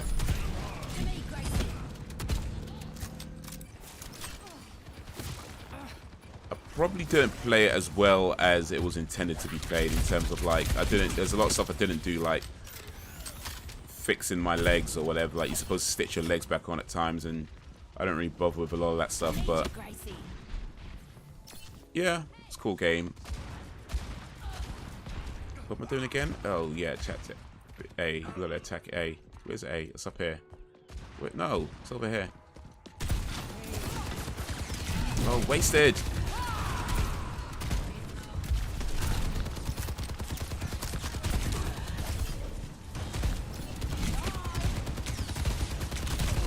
Ah, shoot. Can't wait for God of War Ragnarok. Yeah, it looks pretty cool. I mean, the first, well, I say the first, but the first of the reboots God of War games was an excellent. I really liked that. It was a massive departure from the original God of War games. I feel like God of War 3 is still my personal favorite of the God of War series so far, though. That being said, yeah, God of War Reboot was superb. It's a really excellent game, so I'm looking forward to seeing what they do with God of War Ragnarok and with some of the new characters or new characters to the series. And apparently this is going to be the conclusion to the Norse section of the series. Cory Barlog, the creative director of God of War, was saying that they're not going to be doing a third game in this series, and the reason being is because these games take so long to make, you know. And I guess that's a fair point. We have to consider how long a game takes to make, how much it costs, you know, how long do you really want to stretch out of one story. So they were saying this is going to be the last one. That means not the last God of War, just the last in the Norse series. So after this, I guess they'll start making a God of War game possibly set in a different mythology. Who knows? They might even do. I mean, he seems to be like traveling the world right now, right? So he could end up in what, Roman mythology, African mythology. You know, who knows where Kratos goes next? It'd be interesting to see though. Couple of old school games I want to get. You know, if you like old school games, I will say a good service to get on is the Nintendo Online service. It's like £20 a month, or I guess $30. I'm not sure it is in American money, but it's about £20 a month. For it's actually less than £20 a month. So a year, excuse me. It's less than £20 a year. And it gives you access to a lot of the NES games, a lot of the SNES games. If you pay a little bit more, you get the N64 games as well. You can just play them on the console. If you get a Switch, yeah, you do need a Switch for it. But if you get a Switch and then the Internet Online service gives you a lot of the old school retro games, NES, NES. I think they got Master System and some Sega games on there as well now. So yeah, if you're into retro games, then get a Switch if you don't have one already and join the Nintendo Online service. They got a bunch of, yeah, like there's like, was it 17 something pound a year? Then if you want like the NES and the Sega games, it's like £35 a year. Either way, you're not paying a lot of money, right? It's a pretty cheap service. But if you're into the old school retro games, it's definitely worthwhile.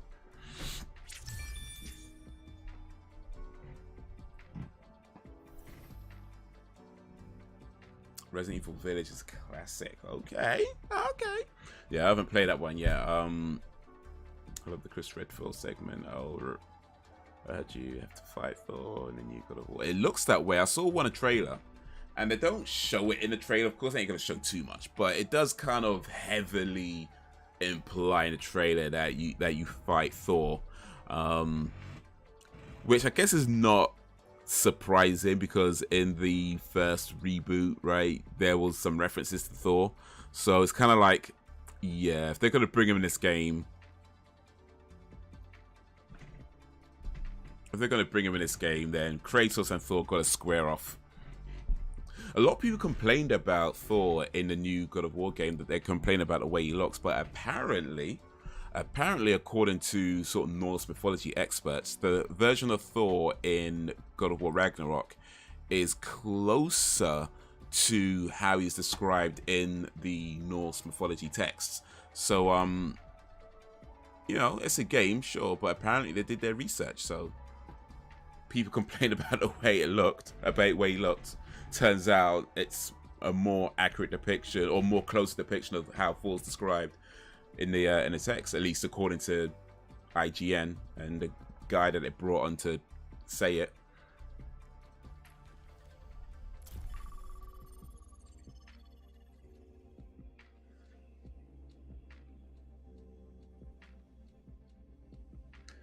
Game Exchange, they have a number of those old school games.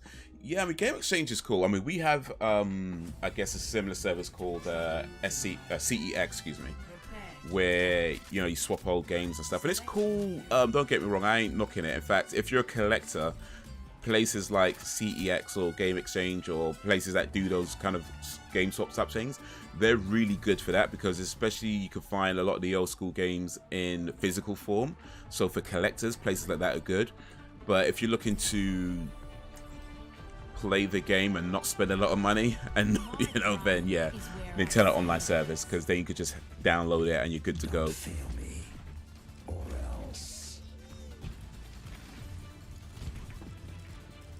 So it kind of depends. I mean, I feel like I see it from both sides.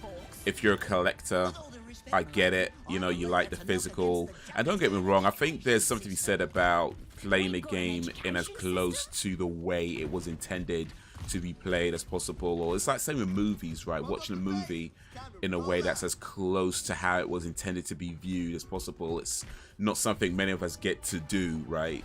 Especially now with so many changes in technology.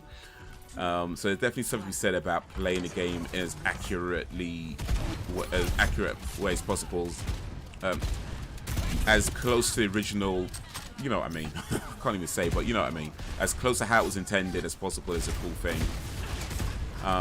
That being said, convenience, man. Convenience. Can't lie, convenience is king.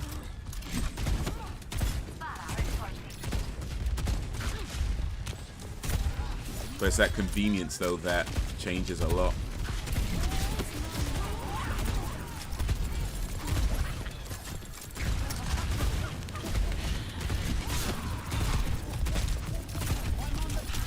Oh.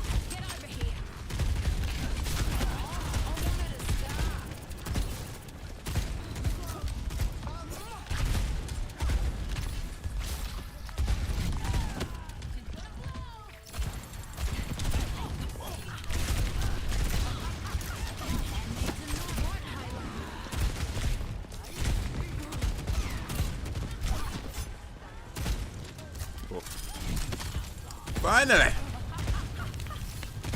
Don't look too good here. Ooh. I haven't played my Switch in a minute. I swear it's gathering some serious dust. Yeah, for real, man. I haven't played my Switch at time either. I like the Switch. I really do. It's a cool console. I like the handheld part of it. I like the docks section of it. You can play it on your TV when you're at home. Undock it, play it on the go. I like all that stuff. It's a cool console, but for real though, I've not played it for a good minute. For a good long minute. And a lot of that just comes down to the fact that most games that I like to play are not on the Switch. And I don't get a lot of time to play games these days.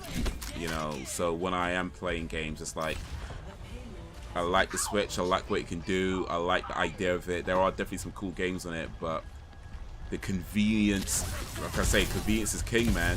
The convenience of the Xbox 360, Xbox Game Pass.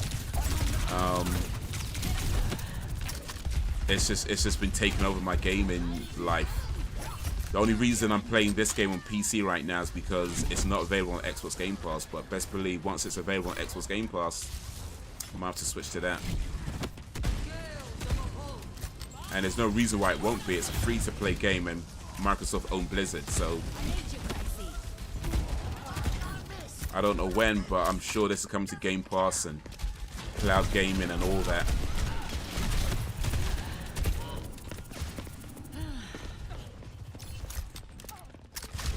Yo, Guz Ib.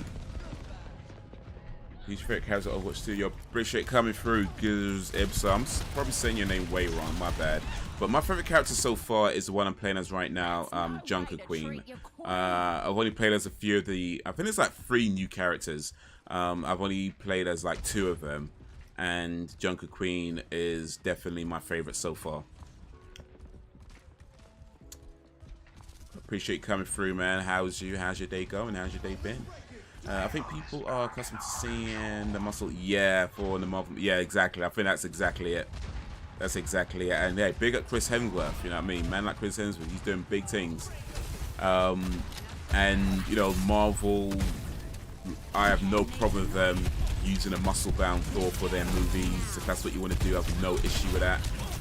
But it's clearly not the path that Sony wanted to take with God of War. So, hey, to be honest, I think the fat thought that it went with, it seems to me at least it fits more in with God of War, right? Like, just from what I know about God of War as the game series, that version of Thor, it feels to me that fits in more with that game world rather than, you know, a good looking, super good looking, muscle bound guy, long flowing blonde hair, you know, elaborate suit. I feel like that kind of Thor would just stick out like a sore thumb. You know what I mean? I'm not sure that would fit in with the aesthetic of the God of War world. This version of Thor, just based on what I've seen, it seems like it fits in more. Of course, we won't know until you play the game, but that's how it seems to me. Oh, I'm shooting at nothing right. There we go.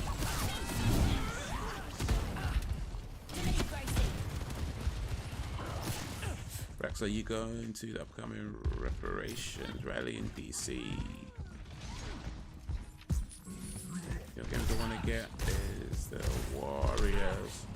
Warriors? Oh yeah, you're based on a movie. Oh shit.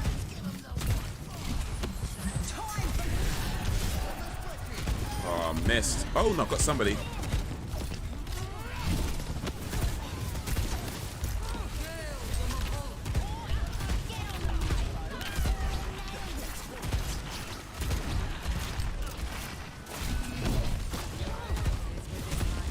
Oh, damn it.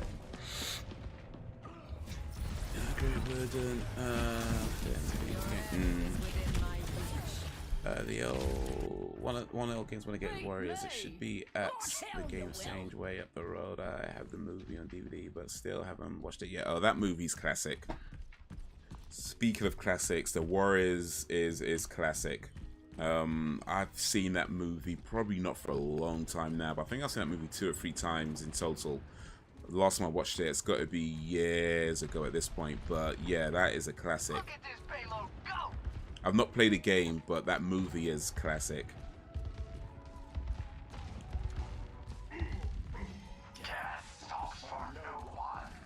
In fact, if you've seen The Matrix Reloaded, you know, the second Matrix movie, the scene where Morpheus does that speech, I swear that was based on the Warriors. I swear down that was based on Warriors. That speech that Morpheus gives, I swear that was based on Warriors.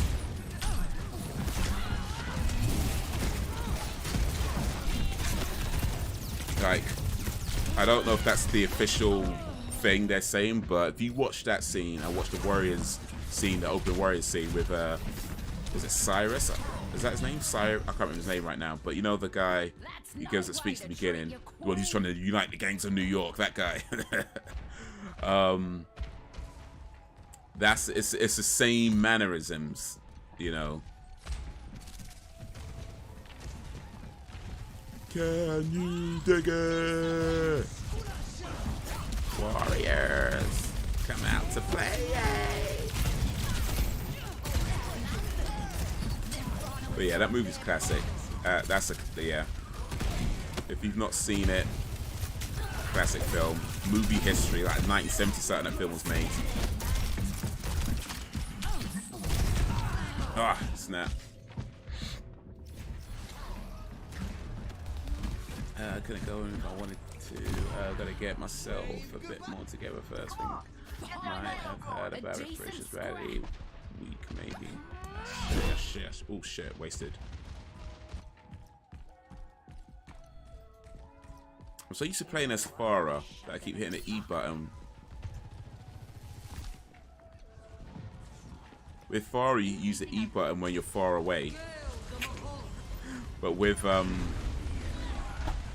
Junker Queen, it's better to use it when you're a bit closer up. But I'm so used to playing as Farah that it just almost instinctively I'm hitting E. Ooh, don't want to do that. When I should be hitting the Alt mouse key for the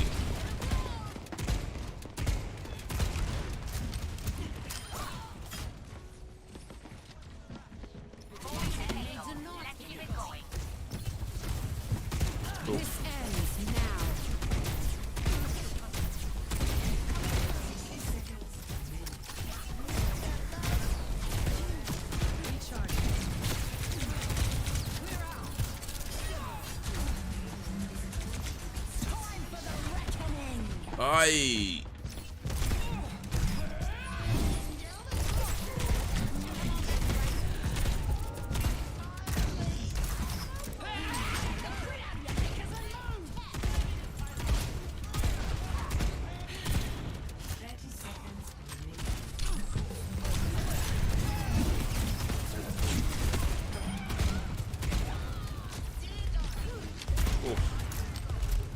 That's what I like about Overwatch, when it just gets hectic.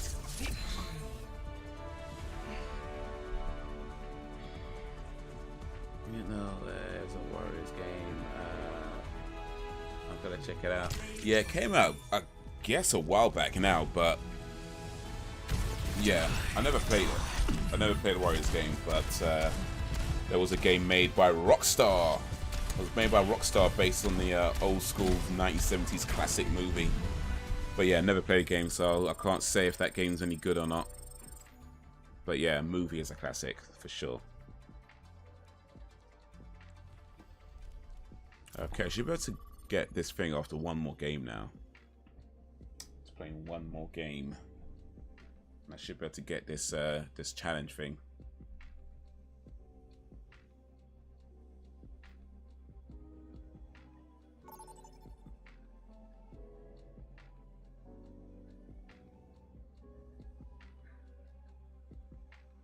Beat the game. I like the music in the game.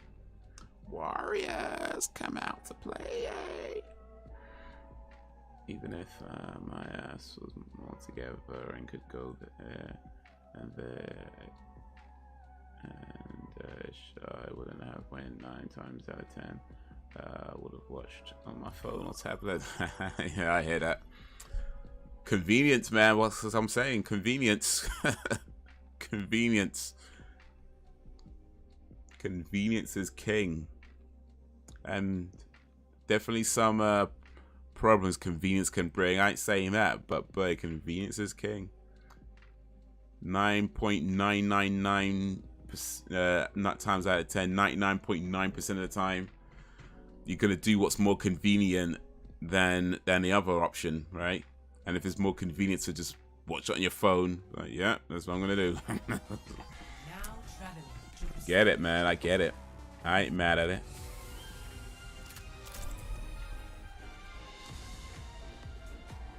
And a Sopranos game. Okay. I don't think I ever heard of a Sopranos game, but I remember the Sopranos show. Well, I say I remember the Sopranos show. I never actually watched it. But I remember it being on. I remember it being quite popular. And I remember maybe seeing bits of it. But never actually watched it. I wonder if Sopranos is on Disney Plus. Actually, I might. If it's on Disney Plus, I might actually watch it. Once I get through like Buffy and all that sort of stuff, Buffy and Angel, maybe I'll watch Sopranos. So I still need to get through Buffy and Angel. 5, 4, 3, 2, 1. I'll try and start those maybe in the next few weeks or so if I can.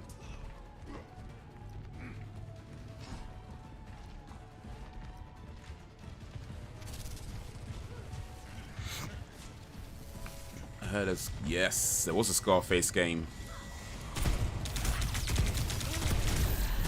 I never played it either, but yes, there was. It was on PlayStation 2, I think.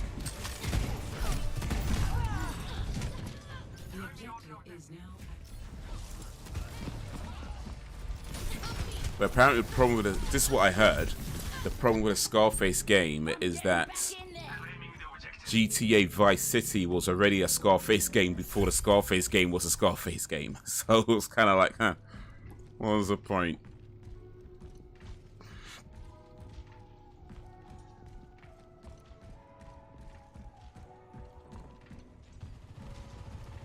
I suppose in that Breaking Bad game, yeah. Ooh.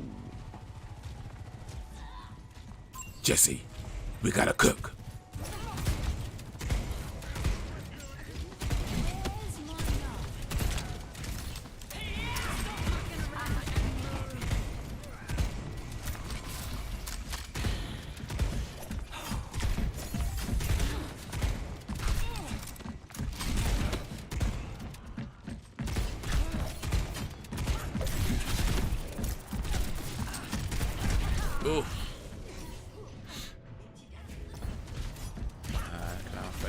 Ganging the Warriors ain't no joke. Them ninjas are about the business. Sopranos is my favorite American drama show ever. Ooh, that's some big accolades still, you know. Vice City is unbelievable. Vice City was superb. Yeah, man. Like I remember when GTA 3 came out, that to me felt like what GTA was missing all that time. You know, because GTA, the previous GTA games, I liked, but I always just kind of felt like it was just kind of lacking something. Like it felt like it was a good game but poorly executed. Like the first like few GTA games, like the old school GTA games, they felt like it's a good idea, a cool idea, but ultimately just felt like it was poorly executed. By the time GTA 3 came out and I played that, I was like, yo, this is it. This is what GTA was missing all that time, right? And to my mind, I was like, GTA peaked, like at GTA 3. Like in my mind, I was like, GTA peaked. So when Vice City came out, and that was like all that much better, like it, for me at least anyway, just from what it did, how it did it, I was like, yo. From thinking GTA 3 was when they peaked, to Vice City just like, I don't know, pushed that peak up higher. It's like they did what I thought couldn't be done. Like they just made a game, they took a game that was amazing and made it amazinger. You know, so yeah, Vice City was just incredible. I have a very controversial opinion about GTA 4 though. In fact, it's not even controversial, it's just, let me say unpopular. I think that's a better way to describe it. I have a very unpopular opinion about GTA 4. First round, 1.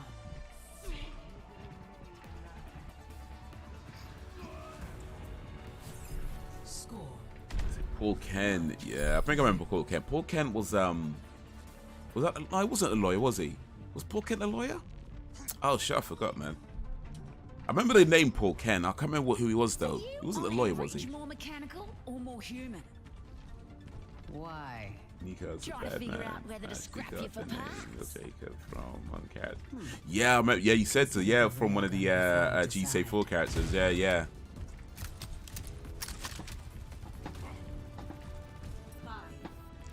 But yeah, I played GTA 4 a little bit, and I know a lot of people love that game. A lot of people say it's amazing.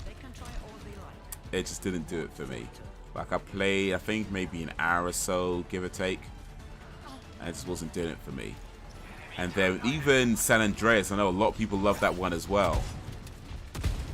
But when I played it first time, it just wasn't doing it for me. I mean, I tried it again not too long ago, and I guess I had a better opinion of it the last time I tried it.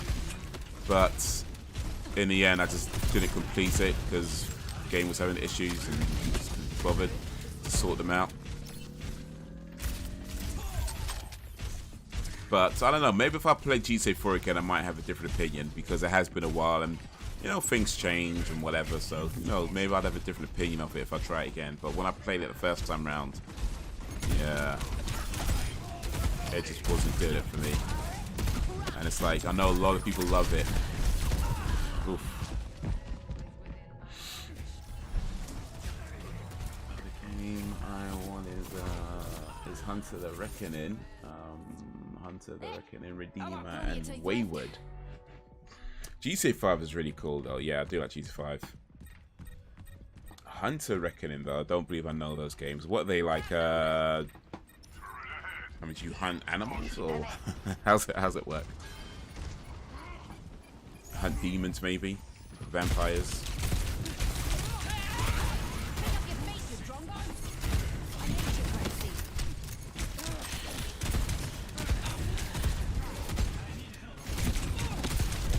Oof. GTA 5 is a beast of a game, yeah. I like this, how it switches between the three characters. That's a really cool addition. That's no way to treat your queen. And I liked how at the end you got a few, well to be fair, you got a few choices throughout the game, but certainly at the end where you got one major choice to make.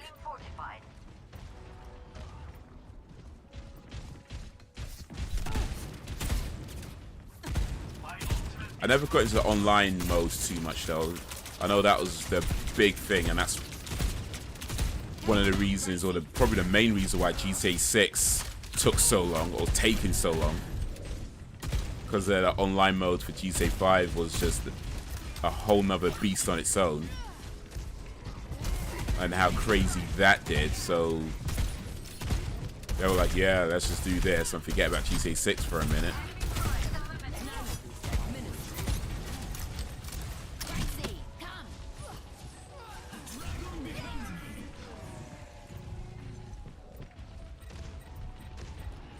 Trevor's the man. Trevor was, yeah, he was nuts. Okay, what did you?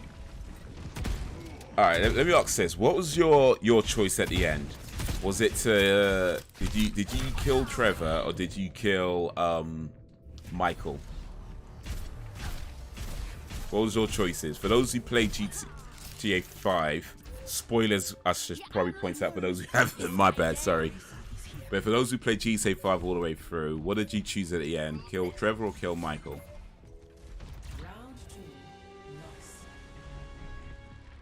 So, horror game based in supernatural forces. Okay, first came out in 2001. Okay, old school. Check that out. Okay, Hunter the Reckoning. All right. What about GTA 6? Because they're bound to shoehorn some woke shit into it. Yeah, I've heard people say things like that. I mean, it's a possibility. I think the two main guys who worked on GTA series throughout are not involved anymore. Like the what they call the two, I forget their names right now, but you know the two main guys that were behind a lot of the GTA games from the beginning. I think I can't remember their names, but those two guys, I think they've since left they since left Rockstar. It was like two brothers that were headed up GTA from like the beginning, or if not the beginning, certainly near the beginning, but they've been with it for a long time. They're like the main creators behind it. Those two guys, I believe they're not with the company anymore. So it's being made by I don't know if it's an entirely new team, but yeah, your two main creators behind GTA so far aren't involved, and that's a big deal. Right. Of course, that doesn't mean it's going to be rubbish, but yeah, it's definitely something to consider when it's like what happens next. GTA 5 itself has changed a lot since it's got released. Like they've updated things, taken things out. That has caused some controversy on that, right? This is going to be the first GTA game that has a female lead, and that's pretty interesting, of course, but what does that mean in terms of the game, especially when, I mean, who's making the game? Is it dudes making the game with a female lead? Is it women making the game with a female lead? Does this mean that GTA is gonna, it can mean who knows, right? I guess until it comes out, we don't know. So let's just wait till then and see what they do. But yeah, I get it. Like, is this just going to be GTA Light effectively? I certainly don't think GTA has to do outlandish, stupid shit in order to be a good game. I don't believe that. That being said, that has been a big part of the game. You know what I mean? Let's keep it real. That has been a big part of the game so far. So if they're gonna stop doing that, okay, but can you do? And I think you can stop doing that. And you can still make a good, solid game. But how much do you lose? And well, that all waits to be seen, as we say. All waits to be seen. Clips Trevor. Okay. In my first run, I killed Trevor. Okay. To me, Trevor was expendable. Okay, everybody took out Trevor. Everybody took out Trevor. Who? I feel like I should. I mean, I'll tell you who I clipped. Who I got rid of. I'm gonna say clips because that's a new word I just learned today. I clips Trevor. I'm gonna say clips. That's my new word today. Appreciate that, Jacob. I'll tell you who I clipped. Trevor as well. Yeah, I actually took out Trevor. I took out Trevor. I was kind of always wish I could say Michael because everybody got rid of Trevor. I wanted to give a little love to Michael, but no, I took out Trevor. I took out Trevor. Yeah, you said before, Trevor's a bad man. I like Trevor. He's a cool character. He's a madman as well. But in the end, yeah, I was like, yeah, let me get rid of this guy. let me get rid of this guy. Kept Michael on. I can't remember the reason for that though. I think Michael was. I think Michael was offering Franklin something. I can't remember what it was right now, but I think Michael offers Franklin something, and I was like, all right, cool, let me get rid of Trevor.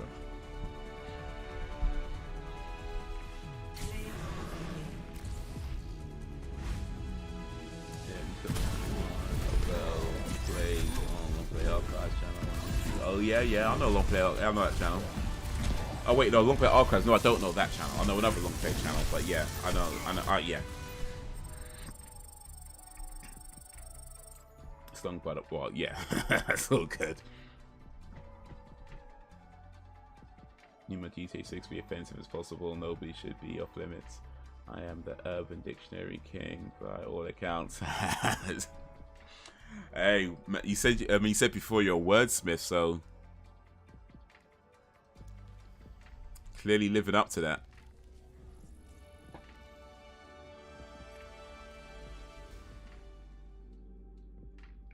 Wait a minute.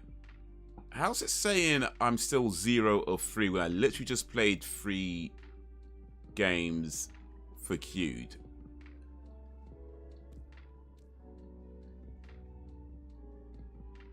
Complete 3 games queued for all roles.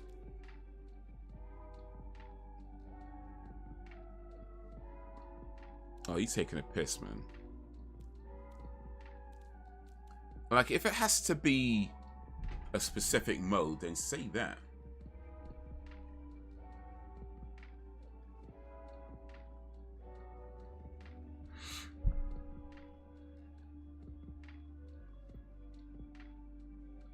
And Turok, I love that growing up. Oh, Dinosaur Hunter, yeah, I remember that. Never played it, but yeah. I think my little brother had a copy, and I'm sure your little brother was playing that game at one time.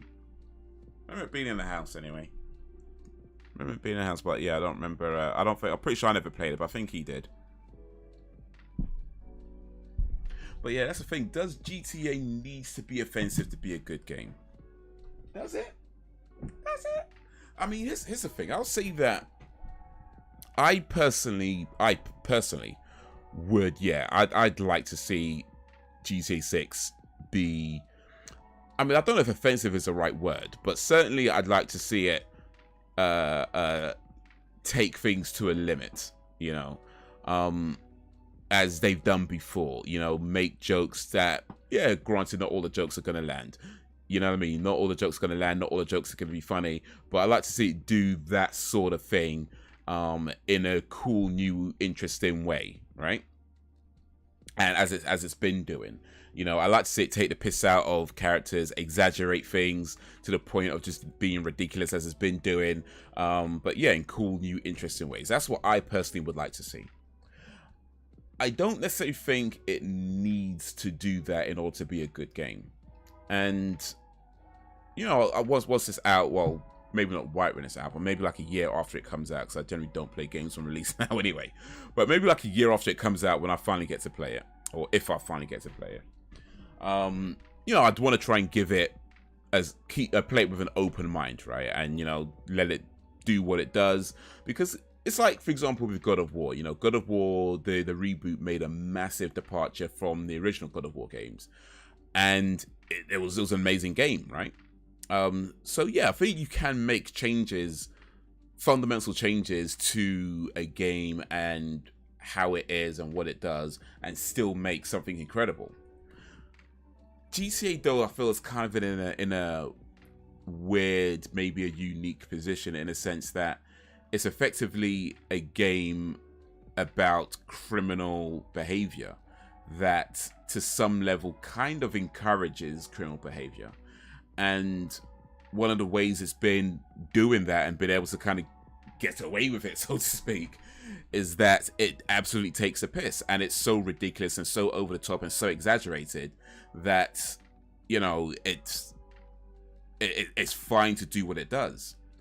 If you take that out, right? If you take all that kind of stuff out, where you're not exaggerating things, you're not taking a piss, you may be taking things more seriously, then what you're left with is effectively a game that encourages criminal behavior. And then it's like, how well does that go down when you don't have the satire, when you don't have the piss takes, when you don't have, you know, the jokes and stuff? Like, how well does that go down when all you're left with is a game that just encourages you to commit crimes? You know, it's like it becomes a crime simulator, right? That's effectively what's left. Now, that's how my mind works. Maybe, you know, the creative geniuses at Rockstar could come up with something just every bit as amazing, but in a different way, and I hope hopefully they do. But yeah, I certainly get where the concern comes from, because I kind of feel that myself. Where do you go if you take out all the stuff that has made GTA what it is? Do you still have a game worth playing? Do you have a game that even can be played? You know, because yeah, if you take out all that stuff at GTA, are you trying to go a more serious route? What are you making? But yeah, we'll see. I guess we'll see.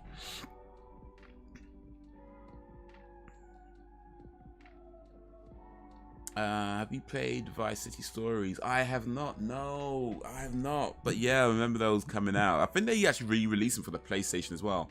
But yeah, oof, never played those. Were they worth playing? Okay, I guess you were. Vice City Stories is a very underrated game in my opinion. Okay. I'm looking forward to seeing how Resident Evil 4 remake is going to be like. Yeah, when's that out? I think that's out. Is it this year or next year? But I guess they're remaking all the Resident Evil games. I bet they're gonna screw it up.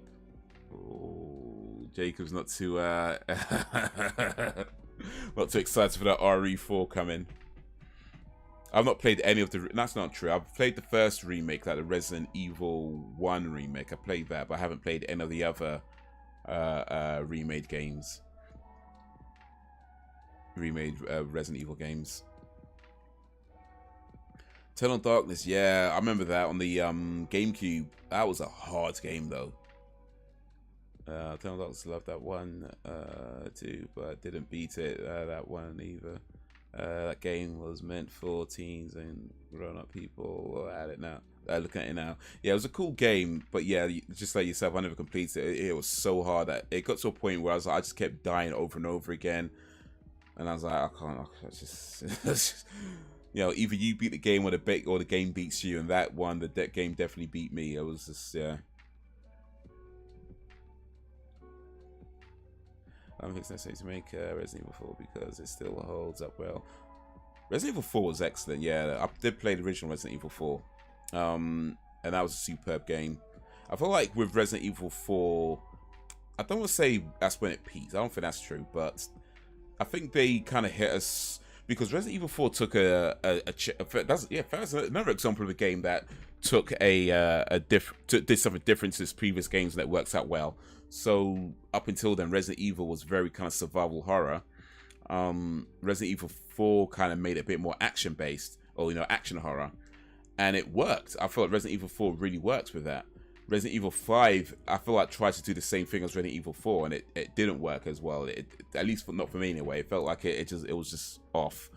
But yeah, Resident Evil 4 did something very different to the previous games, and it works. I think because it just got it at the right time, because it was different enough to capture people's mind. It was similar enough to be Resident Evil, but different enough to give people something they weren't expecting, and it came at a time where you kind of people, I feel like, wanted something a bit different.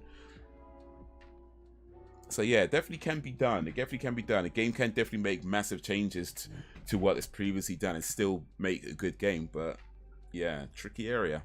And I think especially for GCA, it's a tricky area. But we'll see. We'll see. I have to admit, they surprised me with Resident Evil 2 remake. Resident Evil 2 remake. Okay. The old school RE games from the late 1990s are still as thrilling and scary as the new ones, in my opinion. Yeah, they did some really cool stuff with the old school games. Like, I remember, like, one of the things they did with Resident Evil 2 on the PlayStation is when you walk through doors and it would slow down and it would do this thing where you go to open a door, it would just, like, you know, cut to screen and the door opens so slowly. And it really built up tension, right? The reality was that it was loading the next level. You know, they needed to load the next level onto the memory, whatever, right? But rather than just saying loading, you know, it did its thing with the door, and it worked for the game because it really helped build that kind of tension in the game where it's like you're going from one room to the other. What's behind the door? You don't know. Is it gonna be a monster? Is it gonna be a safe room? Is it gonna be a monster in a safe room? You don't know, right? And they just do this every time. And it worked, you know. It was a way of saying, okay, look, we've got to load the next level. Rob, let's do something that actually fits the game. And they nailed it. They absolutely nailed it with Resident Evil 2 on that. That's good. Resident Evil games very strengthened with those tank controls. I think, yeah, well, I mean, if you play them now, maybe. I think when, well, I mean, I don't know. I mean, from what I remember playing them back in the day, I felt the controls were okay, but to be fair, at that time, you don't have anything else to compare it to, right? So everything's amazing at that point. But yeah, certainly I think if you try to play those old school games now, yeah, their controls are... Once you got used to better ways of doing things, you go back to those old school games and it's just like, how did I play this shit? Like, what's going on? You know, you press the move button, you press like the control button, the movement button, and it's just like, it feels like everything takes forever to just turn around. Like, I used to still like. Back then, it's like, oh, this is so smooth and cool, but you play it now, and it's just like.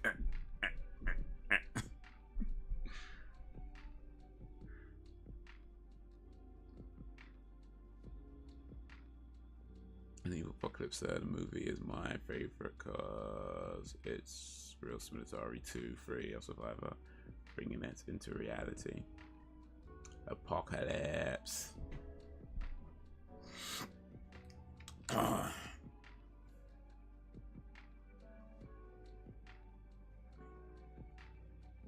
I do remember Code Veronica. Yeah, I played that on the Dreamcast, but I never completed it. I think I got pretty close to the end, but I never completed it. That was a shame, man. 'Cause that was a cool game. I like Code Veronica. It was a cool game.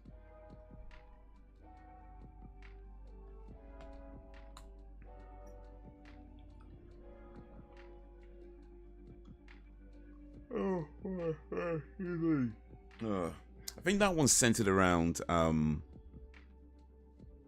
was it Claire Redfield? No, it wasn't Claire Redfield.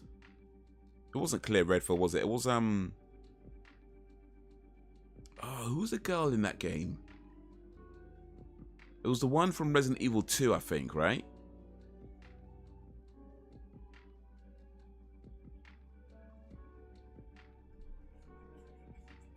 Because they also did a Resident Evil 0 with that same girl from Resident Evil 2 and a dude that I don't think they ever used again in Resident Evil 0. They had this guy there, and I guess he was supposed to be like this cool guy, but I don't think it came across that way. And yeah, I don't, to my mind at least, to my knowledge, Jill Valentine, that's the name. To my mind, I don't think they ever used that same guy again. But yeah, I think it was Jill Valentine in Code Veronica and Resident Evil 2. Yeah, from Resident Evil 2, and then Resident Evil 0 as well. 0 was a good game though still. I did like 0, but yeah. That dude that he had in it. He was just more odds than anything else. Favorite characters: Carol, Nikolai, Jill, Wesker, Ada, Nemesis, Leon. She was a different character in Resident Evil 0, dog. That was Rebecca. Okay, I'm confusing things then. Okay, so Rebecca was Resident Evil 0. My bad. Okay. I'm misremembering stuff.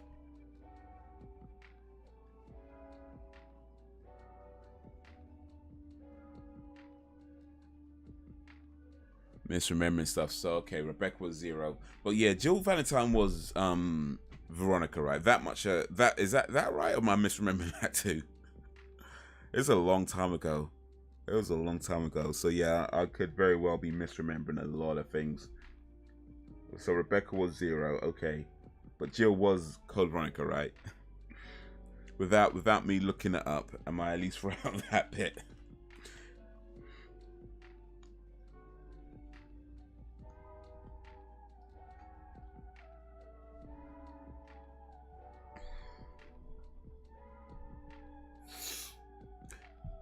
But yeah, maybe there was a dude in Resident Evil 0. I don't remember his name, but let me see though.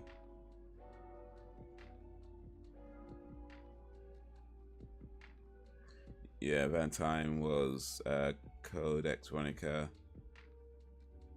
Oh, she wasn't in Code Veronica either. Okay, so I'm definitely misremembering. Damn, man.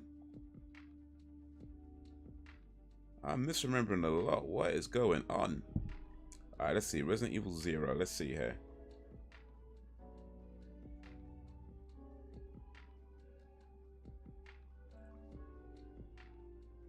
Okay, Rebecca Chambers and convict Billy Cohen. That was Resident Evil 0. Resident Evil Code Veronica.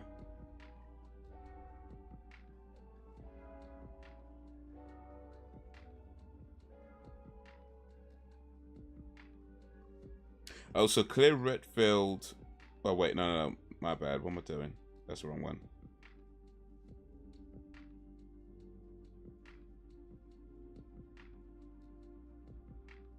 Oh yeah, no, it's Claire. So Claire Redfield was Code Veronica. Claire Redfield and Chris Redfield was Code Veronica. So yeah, I'm misremembering a lot. So didn't Jill Valentine get her own game though? Jill Valentine was Resident Evil 2 at least. Can I at least get that bit right? Jill Valentine was Resident Evil 2, right?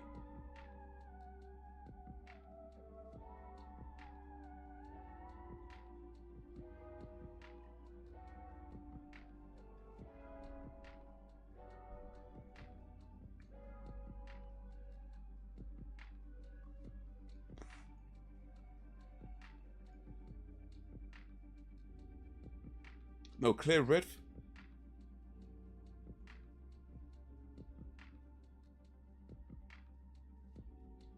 Oh. You know what it is? I see it now. Claire Redfield was Resident Evil 2, along with Leon Kennedy. But you know what it is? Claire Redfield has a red jacket, right? And I totally confused that with Jill Valentine. For some reason. Jill Valentine was the STARS member. And I was thinking Claire Redfield because Chris Redfield was STARS. And I was confusing Claire Redfield was also being STARS. Okay, so now, yeah, I was just misremembering characters, confusing people with others. Okay.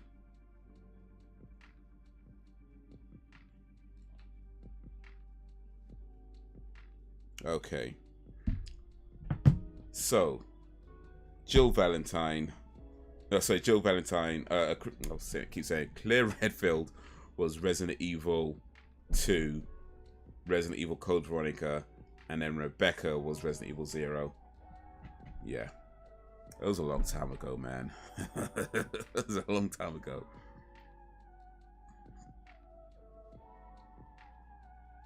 In Code Veronica, there was a trans character called Alfred Ashford. Okay.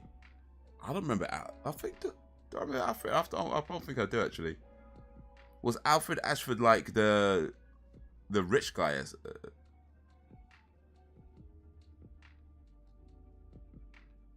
What his name isn't?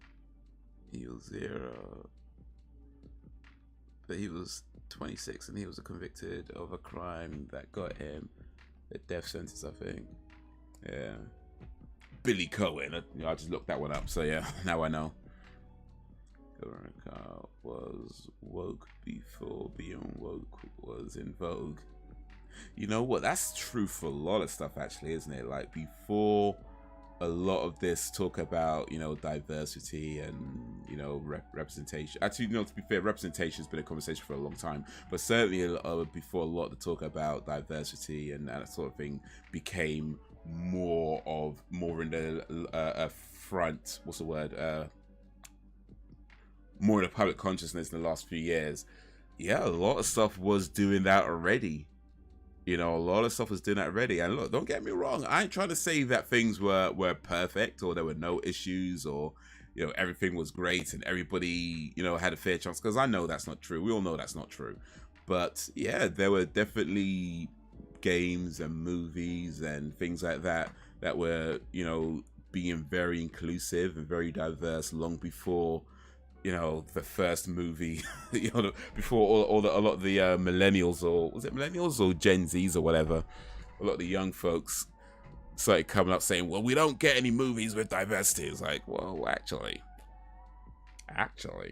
just, you know, look, I ain't saying things are perfect, and I ain't saying that there's nothing worth campaigning for. Like, I ain't trying to say that. I'm not trying to, you know, diminish anybody's right to complain or right to talk about the things they want to see. Of course, you're allowed to do that. But at the same time, let's not forget things, okay? Let's not disacknowledge stuff that has happened before just for the sake of painting a particular picture that doesn't quite fit, you know? Just saying. I'm just saying. Yeah, Claire was in Veronica, and Valentine came in Resident Evil 3. Actually, and I can say this because I'm looking it up, but Jill Valentine's first appearance was Resident Evil 1996, so the first Resident Evil game. So,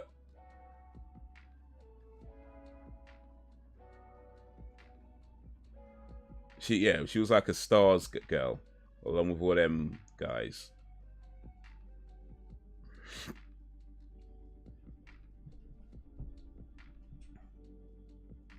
Claire had a burgundy red temperature. Yes, I think he might have guilty of something, but not what of a crime that he gave him. Definitely, he would have been set up to put in motion. But Jill has in a Resident Evil game, where she, Barry, and a few other Stars members was mentioned in the Arcade Mountains. Yeah, that's the first game. That I remember. That was the first game. They're like running towards the mansion, and the main part of the game is them being inside a mansion and trying to figure out what the hell's going on. But yeah, it was like Barry, and there was like 3-4 guys there, had all the dogs and stuff, and yeah.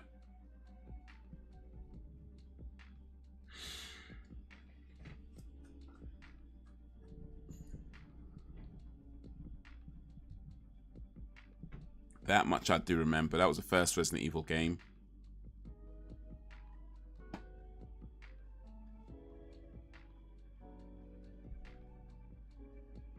Who was more formidable, Mr. X or Mr. or Nemesis? I don't know, because Mr. X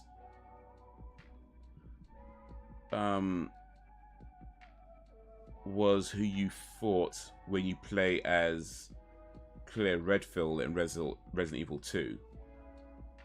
And truth be told, I never got that far with Claire Redfield in Resident Evil 2.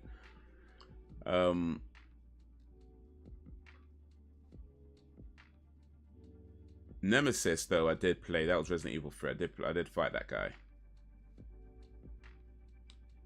So I don't know, man. I don't know. I think people who are best with Resident Evil games might have to answer that one. Plus, clearly I'm misremembering stuff, so I don't know if I'm qualified to be answering that question anyway. Well, on that, I'm a young buck saying there has been a bit of diversity throughout the series, games, movies, etc. I like seeing it too, but nowadays they be doing way too much. I don't think it's a question of doing too much, so to speak. Or actually, you might have meant something different by doing too much. I just realized that's actually a phrase and not necessarily a thing. But yeah, I don't think it's necessarily a case of like, you could have too much diversity, or I don't think it's like that. It's more that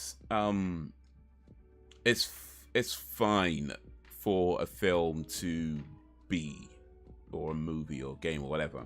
If you want to make a film and you have a diverse cast, cool, right? If you want to make a film and not have a diverse cast, cool, right? I think there's all kinds of different stories that can and should be told. To me, it's an issue when people aren't given fair chances, where people are being stifled. Or like if you as a filmmaker don't want to tell a story, fine. But if somebody else wants to tell that story, then they should be able to. Like if you want to tell a story and only have white guys in your story, cool, you can do that. But if somebody wants to tell a story and they want to have all different races in this story, they should be able to do that. And sometimes that isn't always the case. Like sometimes people do get do have unnecessary obstacles in their way when it comes to making or getting films made based on certain factors like race and gender. So I'm not gonna pretend like that's not a thing, but at the same time, it's like there are films that have been made that do have diverse casts. There are games that do have non-white male, straight white male characters.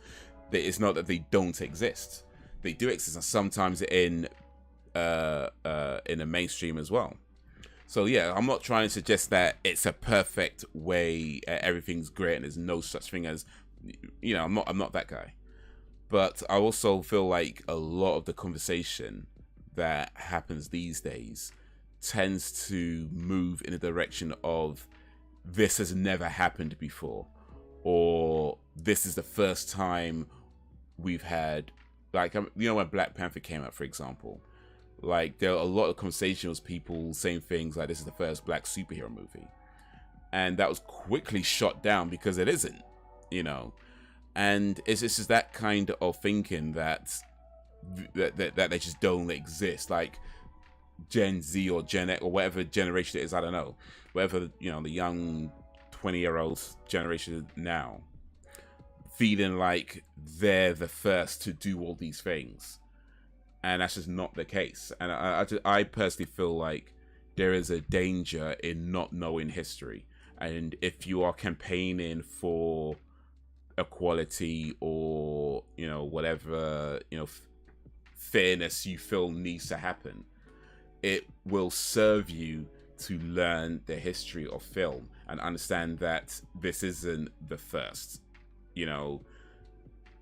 It's not by any stretch the first, and to not disacknowledge or to try to rewrite or pretend certain things don't count as a way of delegitimizing people's achievements in the past, as a way of trying to paint a narrative that this was the first, when it's a dumb narrative to paint if it's not true.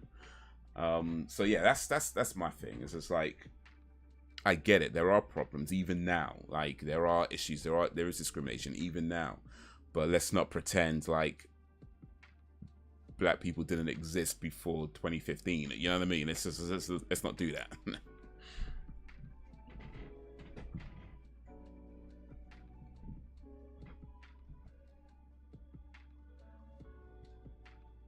Like, now they're twisting up old Velma's character. They are already turned up the rest of Scooby-Doo gang's design. You know what? I heard about that one actually. I'll be, in all honesty, I'm not sure they have twisted her up. I know people have said that. But I'm not sure that is a twist up. I feel like Velma's been gay for a minute. You know what I mean? Velma's been gay for a minute.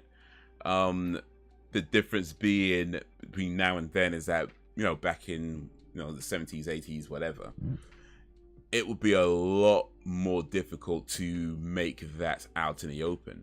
Now, to be fair, I don't know if that was the original intention to make her gay, and maybe it's just the character's design that makes her, you know, she behaves in a certain way that people tend to associate with homosexuality.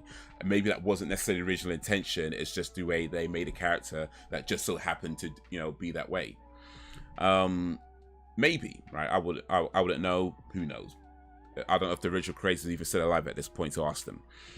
But yeah, if you watch Scooby-Doo, you know, if you watch Scooby-Doo from the old school days to the, you know, 80s, 90s, recent, it's probably a bit more obvious in the new ones, because I think in the new ones they've made more of an effort to kind of emphasize that side of her. But yeah, even going back to the old school ones, like, yeah, you'd see it. Velma's been gay for a minute. It's just now it's official. That's it. It's just now it's official. It's like Shaggy's a weed smoker. Shaggy smokes that weed hard.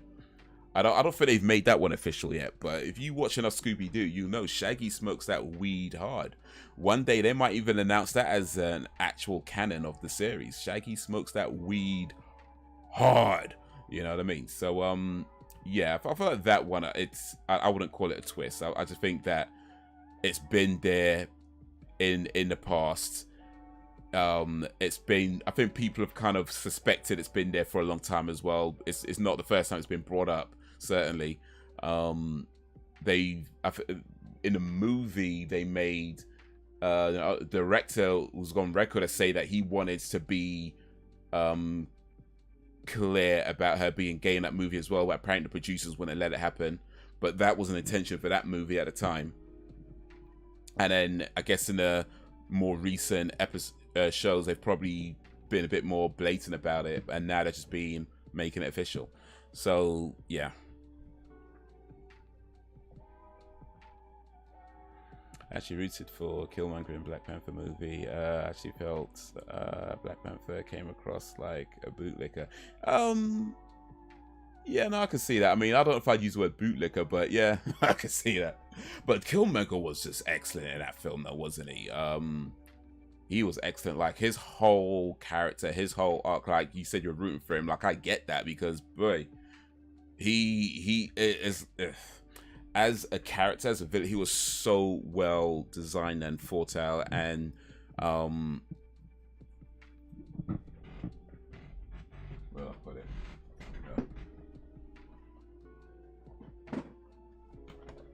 Look at that. We got love for Killmonger in this place.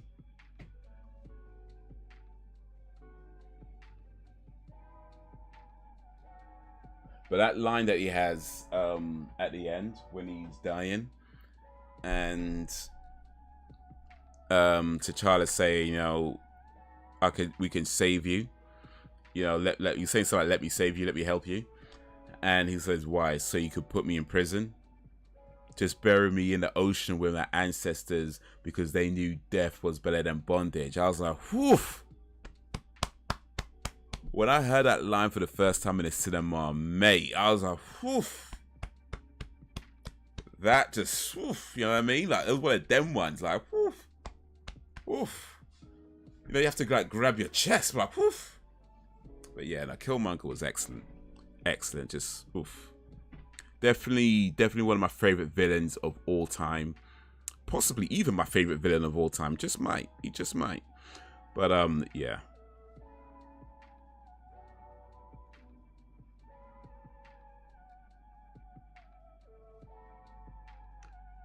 Actually, Black Panther was good and all. Like I said, that was more geared towards you because you're an African. Only thing Black Americans about it is Killmonger because he's half still good. I mean, I don't know if it was geared towards me. it was I mean, as much as I like Black Panther, it's a great film. It's an amazing film. I wouldn't hold it up as any kind of achievement in black cinema, personally. Like, I'm not sure it kind of fits that. Mainly because, let's keep it real, it's a film set in a fictional African country, and it is vast majority Americans and Brits putting on fake African accents, you know, and behind that, it's production run mostly by white people. The main characters involved, the main characters was created by 2 white guys. So yeah, I mean, it's a great film. I ain't saying that. It's an amazing film. Definitely one of the best MCU films out there. And like I say, Killmonger was amazing. But yeah. It is still corporate when it comes down to it. It's a corporate movie when it comes down to it.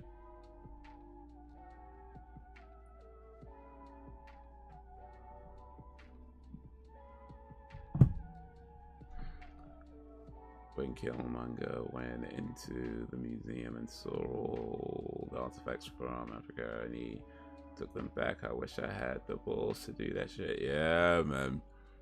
And you know how true that is as well. Like, the British Museum has been under criticism for a long time with the lot of stuff in the in their collection.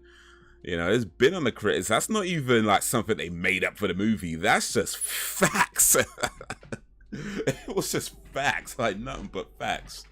But yeah, it's like that. Just like, yeah, you lot stole this stuff. Like, for real, you just stole it. People want it back.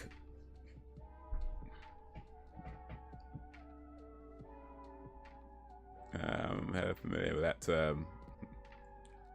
I would like to use a stronger term, but I don't want to get Haze Channel demonetized.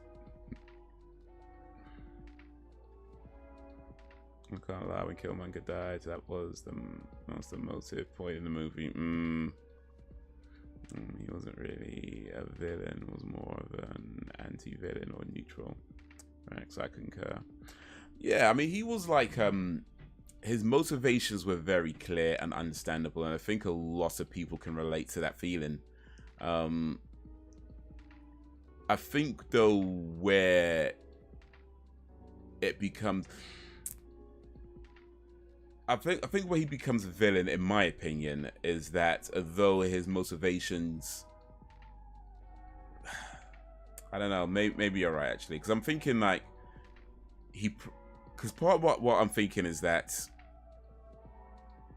he didn't need to go that route, right? And he killed a lot of people that weren't even involved as a way of getting to them. You know, and I feel like that's where his villainy comes in. Like, he didn't need to go that route. Like, it's understandable where he's coming from and his motivations and why he felt the way he felt. And I think anybody in that position would feel something similar. But ultimately, he didn't need to go that route. But then at the same time, it's like, who else could have showed him otherwise? You know, his dad got killed. His mum wasn't there. I mean, I guess we don't really know what happened to his mum, to be fair, actually. Like, I don't think they actually say what happened to his mum. But for all intents and purposes, he wasn't there. So it's like, who was there to show him a better way? And that's the thing. It's like, it's easy for me to maybe say, yeah, he didn't need to go that route, but who was there to show him a different way? So yeah, it's a good character. Vampire didn't do anything that groundbreaking, but it really brought the subject of race back to the forefront of people's psyches, and it was needed.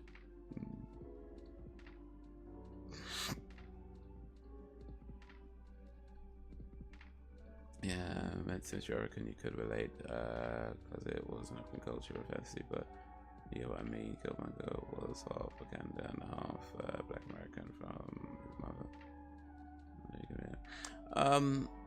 I'm also it's not really relatable in that sense. I mean, the cultures they use is very much a mix of different cultures that they used in that film, and I mean, I didn't grow up in African culture, so a lot of it is I'm seeing not necessarily for the first time, but it's not like I'm around that all the time. You know what I mean?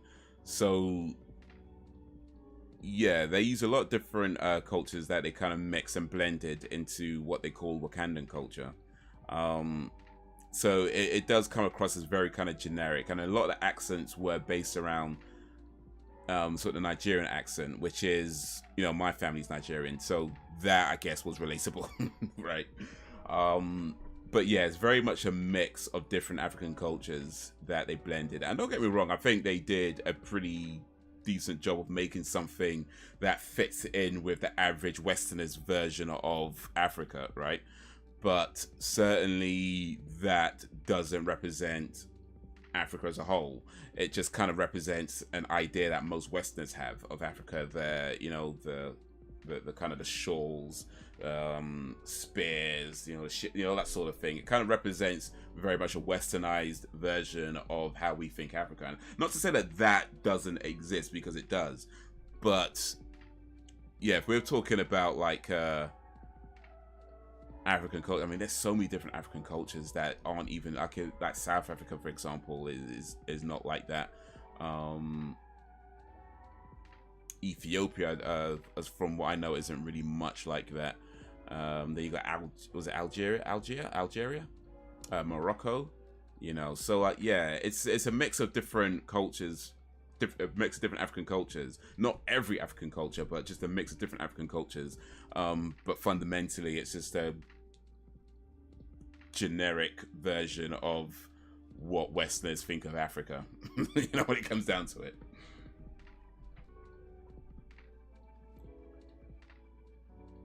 I am familiar with the term bootlicker. With the bootlicker term. Yeah, I mean, believe it or not, I used to bootlick.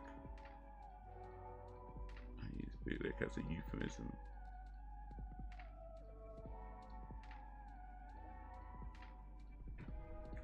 Yeah, I think with T'Challa's character, like, he I say where his kind of flaw was, in my opinion, of course. I guess I mean, in fairness, his kingship was thrusted upon him. It wasn't like he sought it out. It was kind of thrusted upon him. You know, his father dies and he takes the mantle, right? Then, of course, you know, the whole thing about keeping the throne and, you know, that fight that they have to do, and okay, cool. But effectively, he's just kind of been put in this position somewhat unexpectedly. So I guess that's an important factor to take into consideration. And with that, you know, he's maybe not going to be super experienced and super knowledgeable about how to be a king and what to do. But it does seem that he generally just kind of followed what was going on, what, you know, happened before. Excuse me. Excuse me. He just kind of followed what was going on before and didn't really introduce his own kind of thoughts and ideas. And again, to be fair, he was kind of thrust into that position. Maybe doesn't have a lot of time to come up with stuff.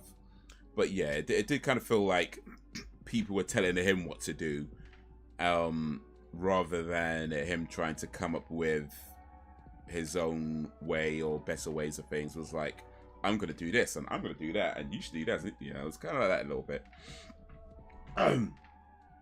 Excuse me.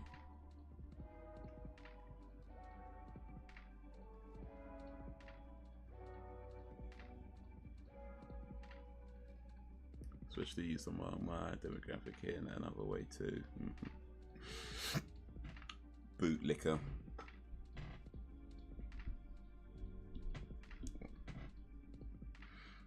Yeah. So differentiating the true riders from the butter biscuit eaters. The true riders from the butter biscuit eaters. I don't think I've heard that term before. Butter biscuit eaters. I mean, well, biscuits are nice, right? No shortbread. It's nice. It's a butter biscuit.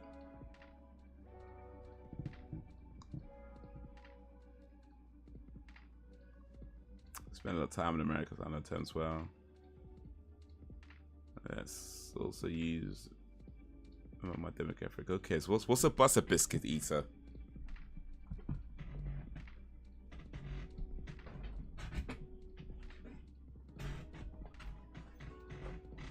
I mean, I'm assuming it's not just someone who eats butter biscuits. I'm assuming there's a little bit more to it than that. But I don't believe I know that term, butter biscuit eater.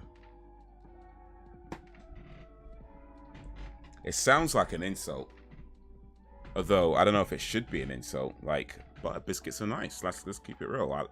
You know, there's different types of butter biscuits, but they're generally quite nice, you know? So, yeah, it sounds like an insult. But, I don't know, man. I don't know.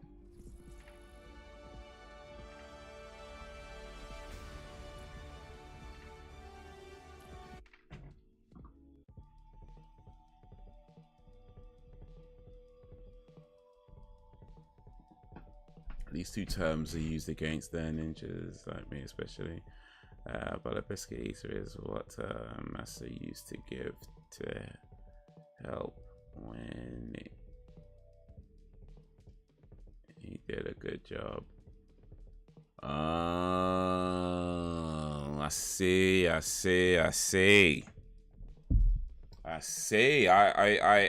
think I understand now. So it's like somebody, you know, who's a bit of an arse kisser, as we might say, and then they get rewarded with a butter biscuit. I see. Okay. Well, appreciate the knowledge on that. Still, the butter biscuits are nice. I'm just saying. I can't lie on that. Butter biscuits are nice. I don't know if you guys have any kind of butter biscuits in a I'm sure you must do if you got that term there. But yeah, shortbread, you know, that kind of stuff, biscuits like that. Oh, they're good. They're good. You gotta be careful though, because they'll make you fat and rot your teeth real quick. But they're quite nice.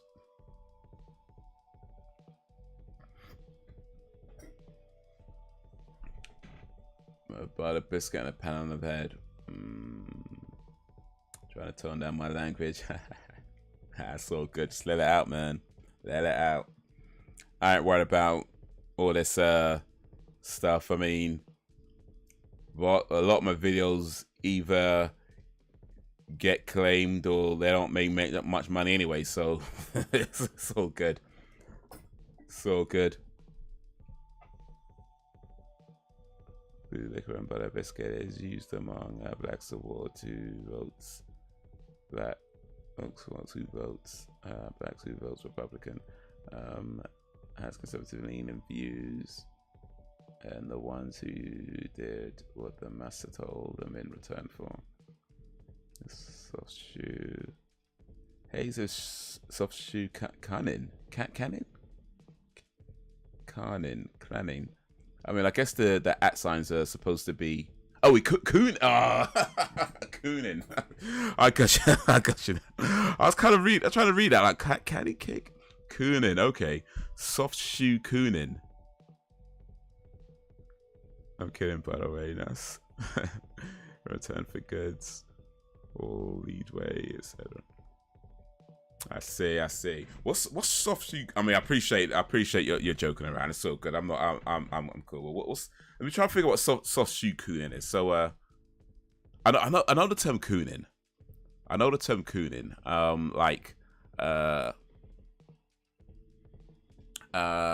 can I describe it? What is cooning? I guess it's like how you describe. I guess kind of like an Uncle Tom, you know, that kind of thing. Someone who, or maybe the same sort of thing as the butter biscuit eater, right? Someone who kind of sucks up to the man, you know, that sort of thing. Soft shoe cooning though.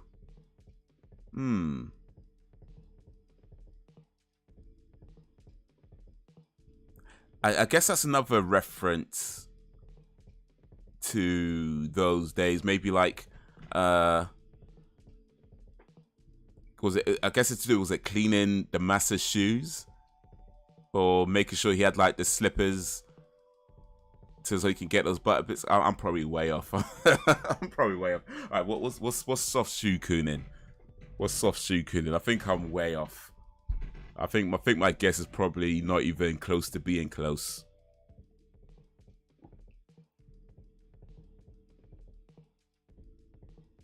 Other ones, tap dancing, buck dancing, soft shoes, basically walking on eggshells for white folks. Oh, okay. Ainsley Harriott is a good example of soft shoe cooning. Oh, I see. Okay. Ainsley Harriott, that was a chef, wasn't he? Hey, you're pretty much there. Okay. What did I say about bringing shoes or something? Walking on eggshells. Yeah, maybe I was close enough for.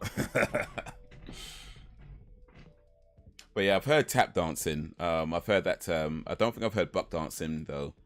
That's new to me. Soft shoe cooning. You know, I can't lie though. Like there has been times where I've probably done that, where I've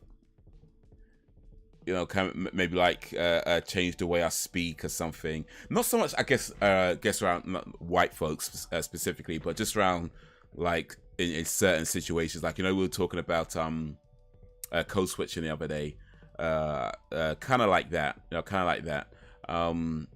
So yeah, no, I guess I've soft shoe cooned in some way.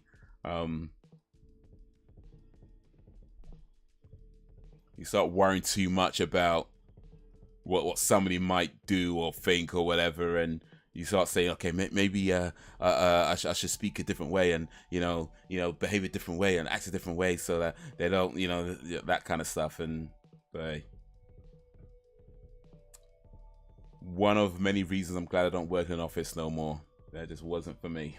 It just wasn't for me. Political views and a couple of other ways conservative leaning, but I know the bull on the white Republican side and the side of the white Dems.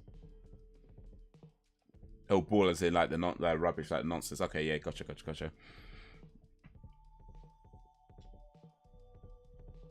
And I spent a long time in America. Their vernacular has rubbed off on me.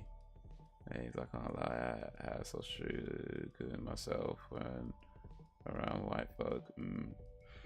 Yeah, you know what though? I think there's times where it's like it can at times be a survival tactic, depending on the exact situation. You know what I mean? Like when you consider like how certain white folk aren't always so kind to certain black folk, right? And I know people who've had like issues with the police. I mean, I feel like I've been fortunate in that respect, where I've had issues with the police, but not to that extent, like where you've just been harassed and that sort of thing. So I get it why some people might do it in certain circumstances, because it's like, look, that could literally be a survival tactic. In my case, it was more of an ass-kissing tactic for me. Gotta keep it real. Like when I was working in the offices, and you change so much. I mean, look, I don't want to say you, because I know people, not you as in you, but people say you as a very generic term. I should be saying me, because I changed so much, and I know I'm not the only one who did that. But yeah, it just became very clear that kind of environment is just not for me, because it got to a point where you I keep saying me, I don't even know who I am. You just like literally don't know who you are. Like who am I? What am I about? What do I care about? What's important to me? And that whole thing. So it's like, yeah, I guess I have soft shoe cooned in my day. And I didn't even get no damn butter biscuit either. So it's like, flipping out, man. Flipping out. Out here, Soshu and we can't even get no butter biscuits to make up for it. Like, flipping out, man. Didn't even get none of that. I had to go buy my own butter biscuits. What the hell? Bloody piss take out here, man.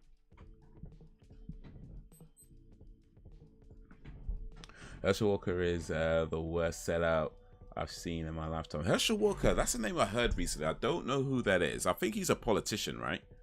But I've heard that name recently, and it seemed it wasn't being mentioned in any kind of positive way. So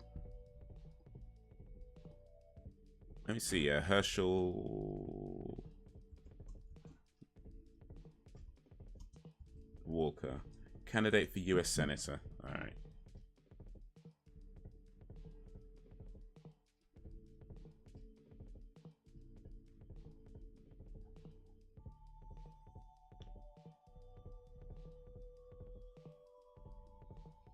Oh wait, I think yeah, wasn't this the guy who was out here talking about, you know, being a committed father, taking care of your kids, being a good husband? He was talking about all that kind of stuff, but then he had like bare side chicks or something like that. I think that's that guy, right?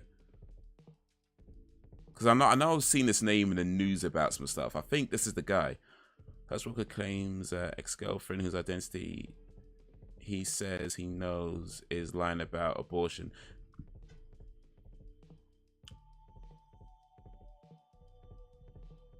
No, yeah,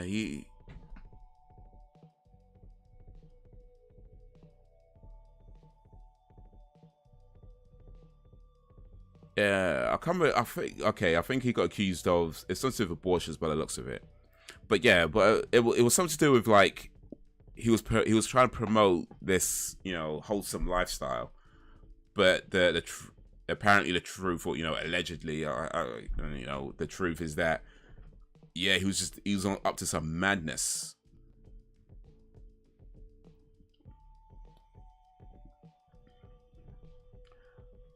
Say this: if you are an American black or even non-black, you have soft shoe plenty of times before. Yeah, I guess, you know, the truth is a lot of us have done that in some capacity, and maybe it wasn't called soft shoe cooning or whatever, but I think a lot of us have done that or something similar at some point in our lives for various reasons.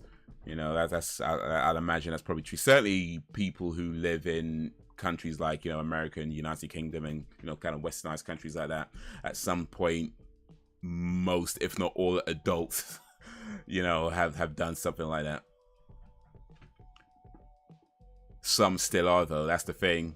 Some still are.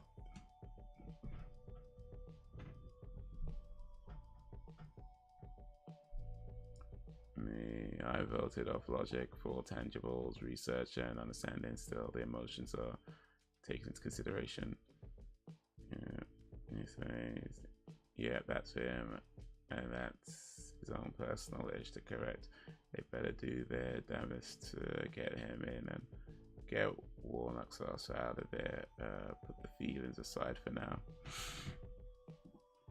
You know what, though? I do find that anytime you come across somebody who tries to paint themselves as this, you know, wholesome image of perfection, or how a man should be, how an American should be, or whatever it is, you know, any kind of like person that does that sort of thing and tries to make that their brand and their whole image, I swear, like 99.9% of the time, that very same person is doing the most madness behind closed doors. Like, they be out here saying things like, you know, porn is the devil's, you know, work and stuff like that, but they got like the sickest porn in their basement, you know what I mean? That they some crazy sick demented porn they got they got stored away, or they'd be out here talking about, oh yeah, abortions are wrong, but you know, they've had like bare girls that they made have abortions, you know what I mean? It's like people feel the need and I say people, I'm generalizing, of course, but certain people feel the need to kind of paint this image of themselves that where they try to convince you that they're perfect, when it's like, yo, you ain't got your own house in order. They're trying to tell you that you're wrong and you're bad and you're this because of whatever, and I don't do any of that stuff, right? But the truth is, they ain't got their own house in order. They be telling you how, you know, oh yeah, don't raise your kids that way, raise your kids this way. Meanwhile, like, their kids are doing the most madness. The kids are like out there like robbing people or whatever, and then it just seems like anytime somebody tries to paint themselves with any kind of perfect image or, you know, anything like that, it's side-eye from me. It's side-eye. Nothing but side-eye, because I'm like, look, I don't trust. It's like when people say they're a nice guy. I don't trust that. I don't trust that. When people tell you they're a nice guy, it's like, nah, it's side-eye. You get nothing but side-eye.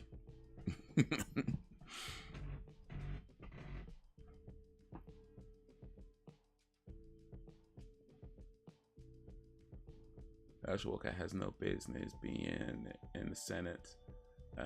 He can barely string a coherent sentence. Oof. He's an ex-NFL player and he sounds like he has CTE. Oh, that's that concussion thing, isn't it? Republicans using his dumb bumbling ass to spew all their talking points.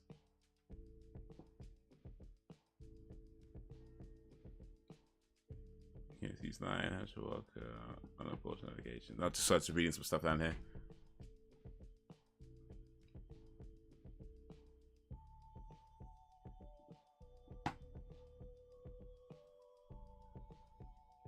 But yeah, concussion. Some people don't know when they're being played. I don't know much about this Herschel Walker guy, to be fair, but from what I'm seeing and what you guys are saying and just a little bit I read here, it seems like he might be one of these dudes that just don't realize he's being played. Or maybe he does realize, or maybe he doesn't care. I don't know. I guess, yeah.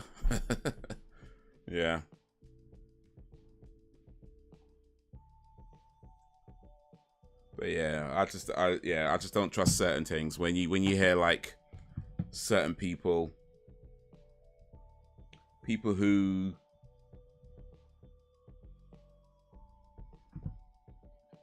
don't seem to be able to take any kind of accountability, you know, people who have an issue with apologizing for things, people who have an issue with admitting that they made a mistake or just got something wrong, you know, anytime you come across somebody like that, side-eye, nothing but side-eye. Is when you get time, type in Herschel Walker dumb comments in YouTube. Oh, okay. Let me just do that now real quick, actually. The video ain't too long. I might even watch it on stream. Let's see. Herschel Walker. Was it dumb comments?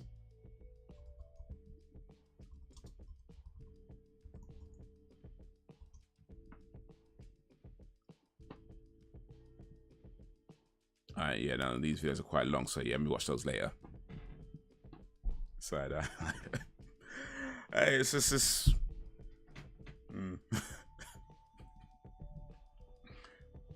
Sometimes you gotta, man. Sometimes you gotta. It's giving that side eye.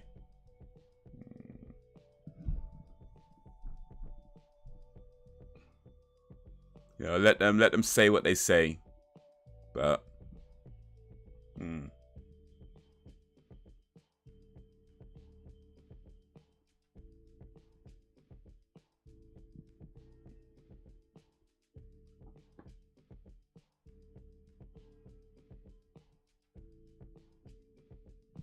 here's a question. Kind of a little bit different topic to what we just talked about, but maybe not entirely different. I apologize for supposed to be gaming. That's so good. That's so good. Hey, we talk about all kinds of stuff. Gaming, movies, who to give the side eye to. So good, man. So good. No need to apologize for that on this channel. In fact, my question is not gaming related anyway, so it's all good. So yeah, this is something that I saw, I think on Instagram or something like that, or one of these things anyway. So here's my question. I think some of you might be having like partners, and girlfriends, and wives and things and stuff, but assume for a moment that, you know, you're single. You're as single as number one, right? And, you know, it's cool. Not wrong being single, you know, it happens. But you meet somebody, great girl, just about everything you want in a woman, yeah? Everything you want, everything you need. She's a great woman. Does her body count matter to you? That's the question. Because this is what came up on this Instagram video that I saw. Does a woman's body count matter to you? Like how many dudes she's been sexually intimate with? Does that matter to you? And if so, is there a limit? Like, is there a number there where you'd be like, nah, that's too much? And anything like that number and above is too much. And as long as it's below that number, then you're good. Because I have some thoughts on that when I saw that video. But, yeah. If you don't mind, what are your thoughts on that sort of thing?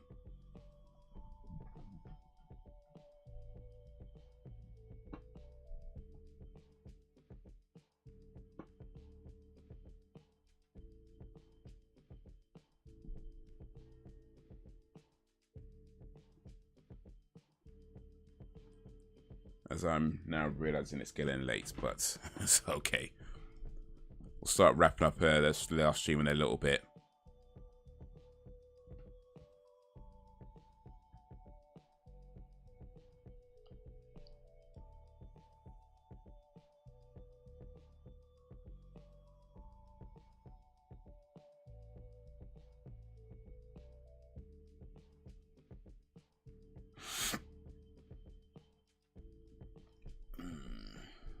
Ba, ba, ba, ba, ba, ba.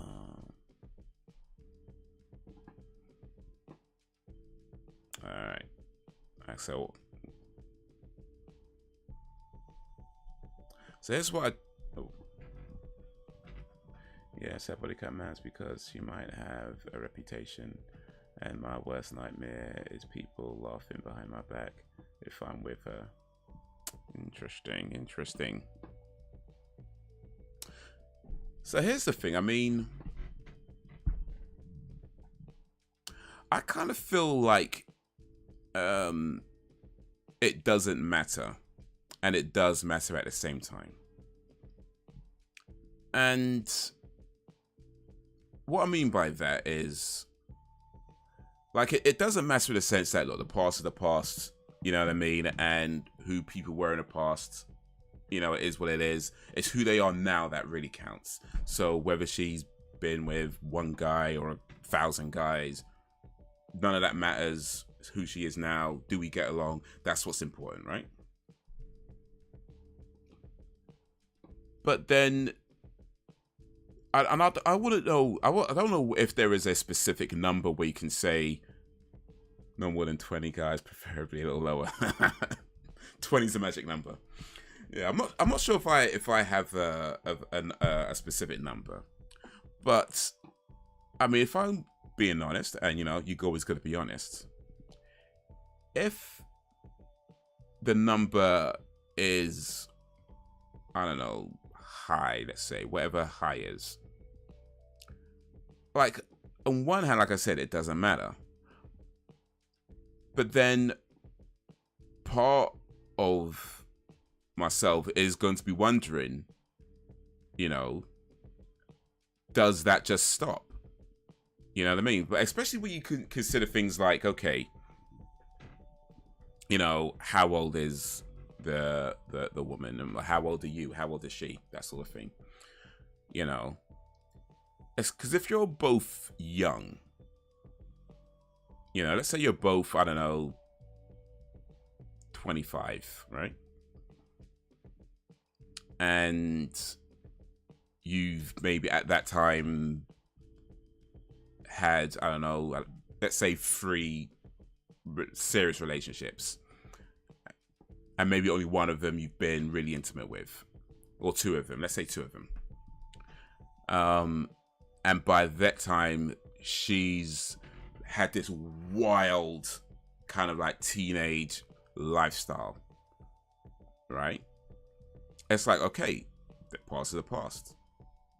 But then part of me is like, does that just stop? And to be fair, that's not her problem. I get that. But it is going to be on your mind, or at least it's going to be on my mind. Does that just stop? And I guess what it comes down to for me is I'd have to be fully able to trust the person. I guess to be fair, that's just a given. Anybody you want to spend that amount of time with, you need to be able to trust them. But I think in those cases, the level of trust you need to have in that person is probably needs to be higher than normal. And I you know, that could happen. Of course, you can meet somebody that you can trust just beyond anything, regardless of the fact that she might have done all these wild stuff in the past. You know, regardless. But yeah, I think for me, I guess it's down to trust and how much I can be confident that, okay, that's her past, it's not her present, and we could just move on from there. You know what I mean? Like, if you're constantly worried that she's still that person, you know what I mean? And she may not be. Again, that could be just completely my issue. She may not be that person anymore. That could be just a completely a me thing. Or maybe she is that person and you just don't want to believe it. You know what I mean? Because that could happen too. People don't always change, but you want to believe that they have. So that could be an issue. So yeah, I feel like it doesn't matter. It shouldn't matter, but it kind of does.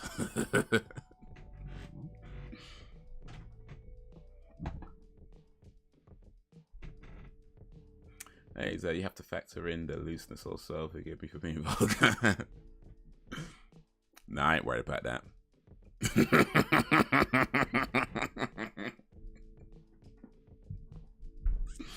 You could take that to mean whatever you want it to mean.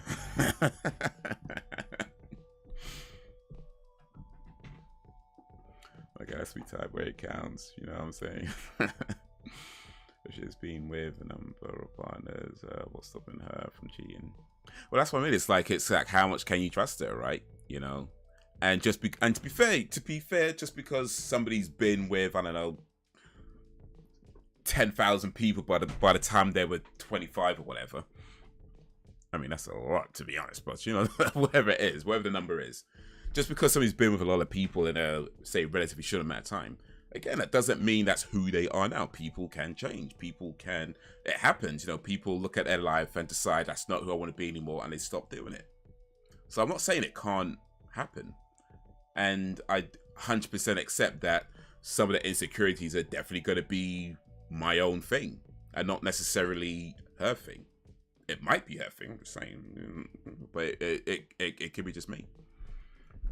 But then if I'm insecure about certain things, then the mature thing to do would be to say, I'm not ready for this relationship, right?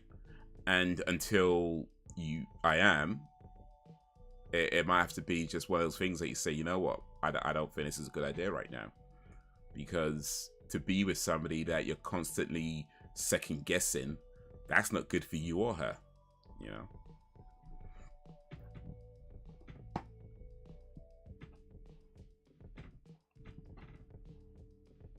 That's for bullshit. I'm not for it. Was with it as a team, but now I shake my head. One of the reasons being because it has racist history towards blacks, and I'm not for look kids, which has been an issue with blacks. I wish you could do a background check when you meet a woman. It would have saved me so much heartbreak over the years. Maybe, but I mean, sometimes that's just part of the fun. You know, sometimes the crazy ones are where the stories come from. You know what I mean? The stories that you tell your grandkids, it's usually the crazy ones.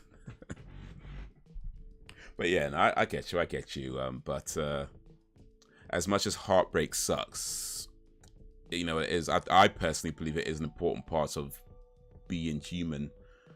You know, I think we all go through it in some way, and one of the good things about heartbreak is that it means that you love somebody. And how many of us get to say that? You know what I mean? How many of us get to say that we loved somebody? And yeah, it might have ended badly or didn't, you know, all that sort of stuff, but you got to experience that. You know what I mean? That's big. That's big.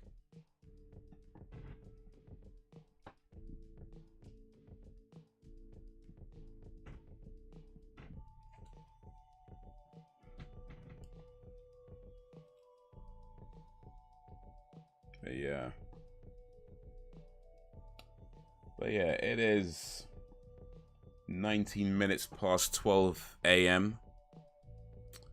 I should start winding down and wrapping up. I'm going to try and wake up early tomorrow, so I probably should have been going to bed like at least 2 hours ago, but, well, haven't really made smart choices before. Why start now?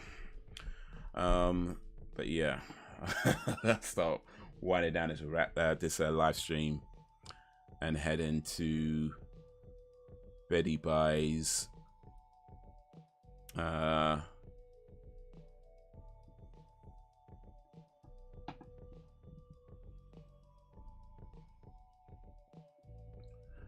Can't lie, I was a typical bloke, but I came out of that sex mad phase in my mid-20s, but some of these women haven't. That's a thing as well. When you're in different places, sometimes you're the mature one and she's the immature one. Sometimes she's the mature one and you're the immature one. It's like you're just in different places and at these times of your life, and it's like eventually you meet at the right time.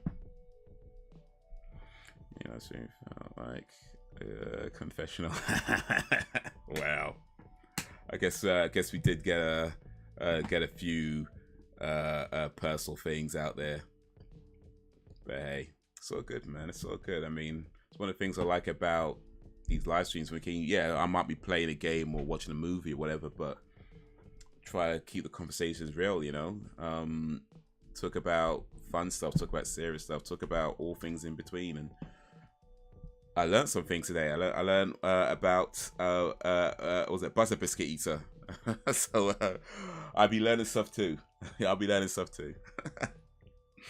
But guys, you've been awesome as always. Actually, I want to say, prior to the 1950s, black people had the highest marriage rates, and during the 70s, over 1 million black fetuses were aborted. Gun control being racial or counter-ish.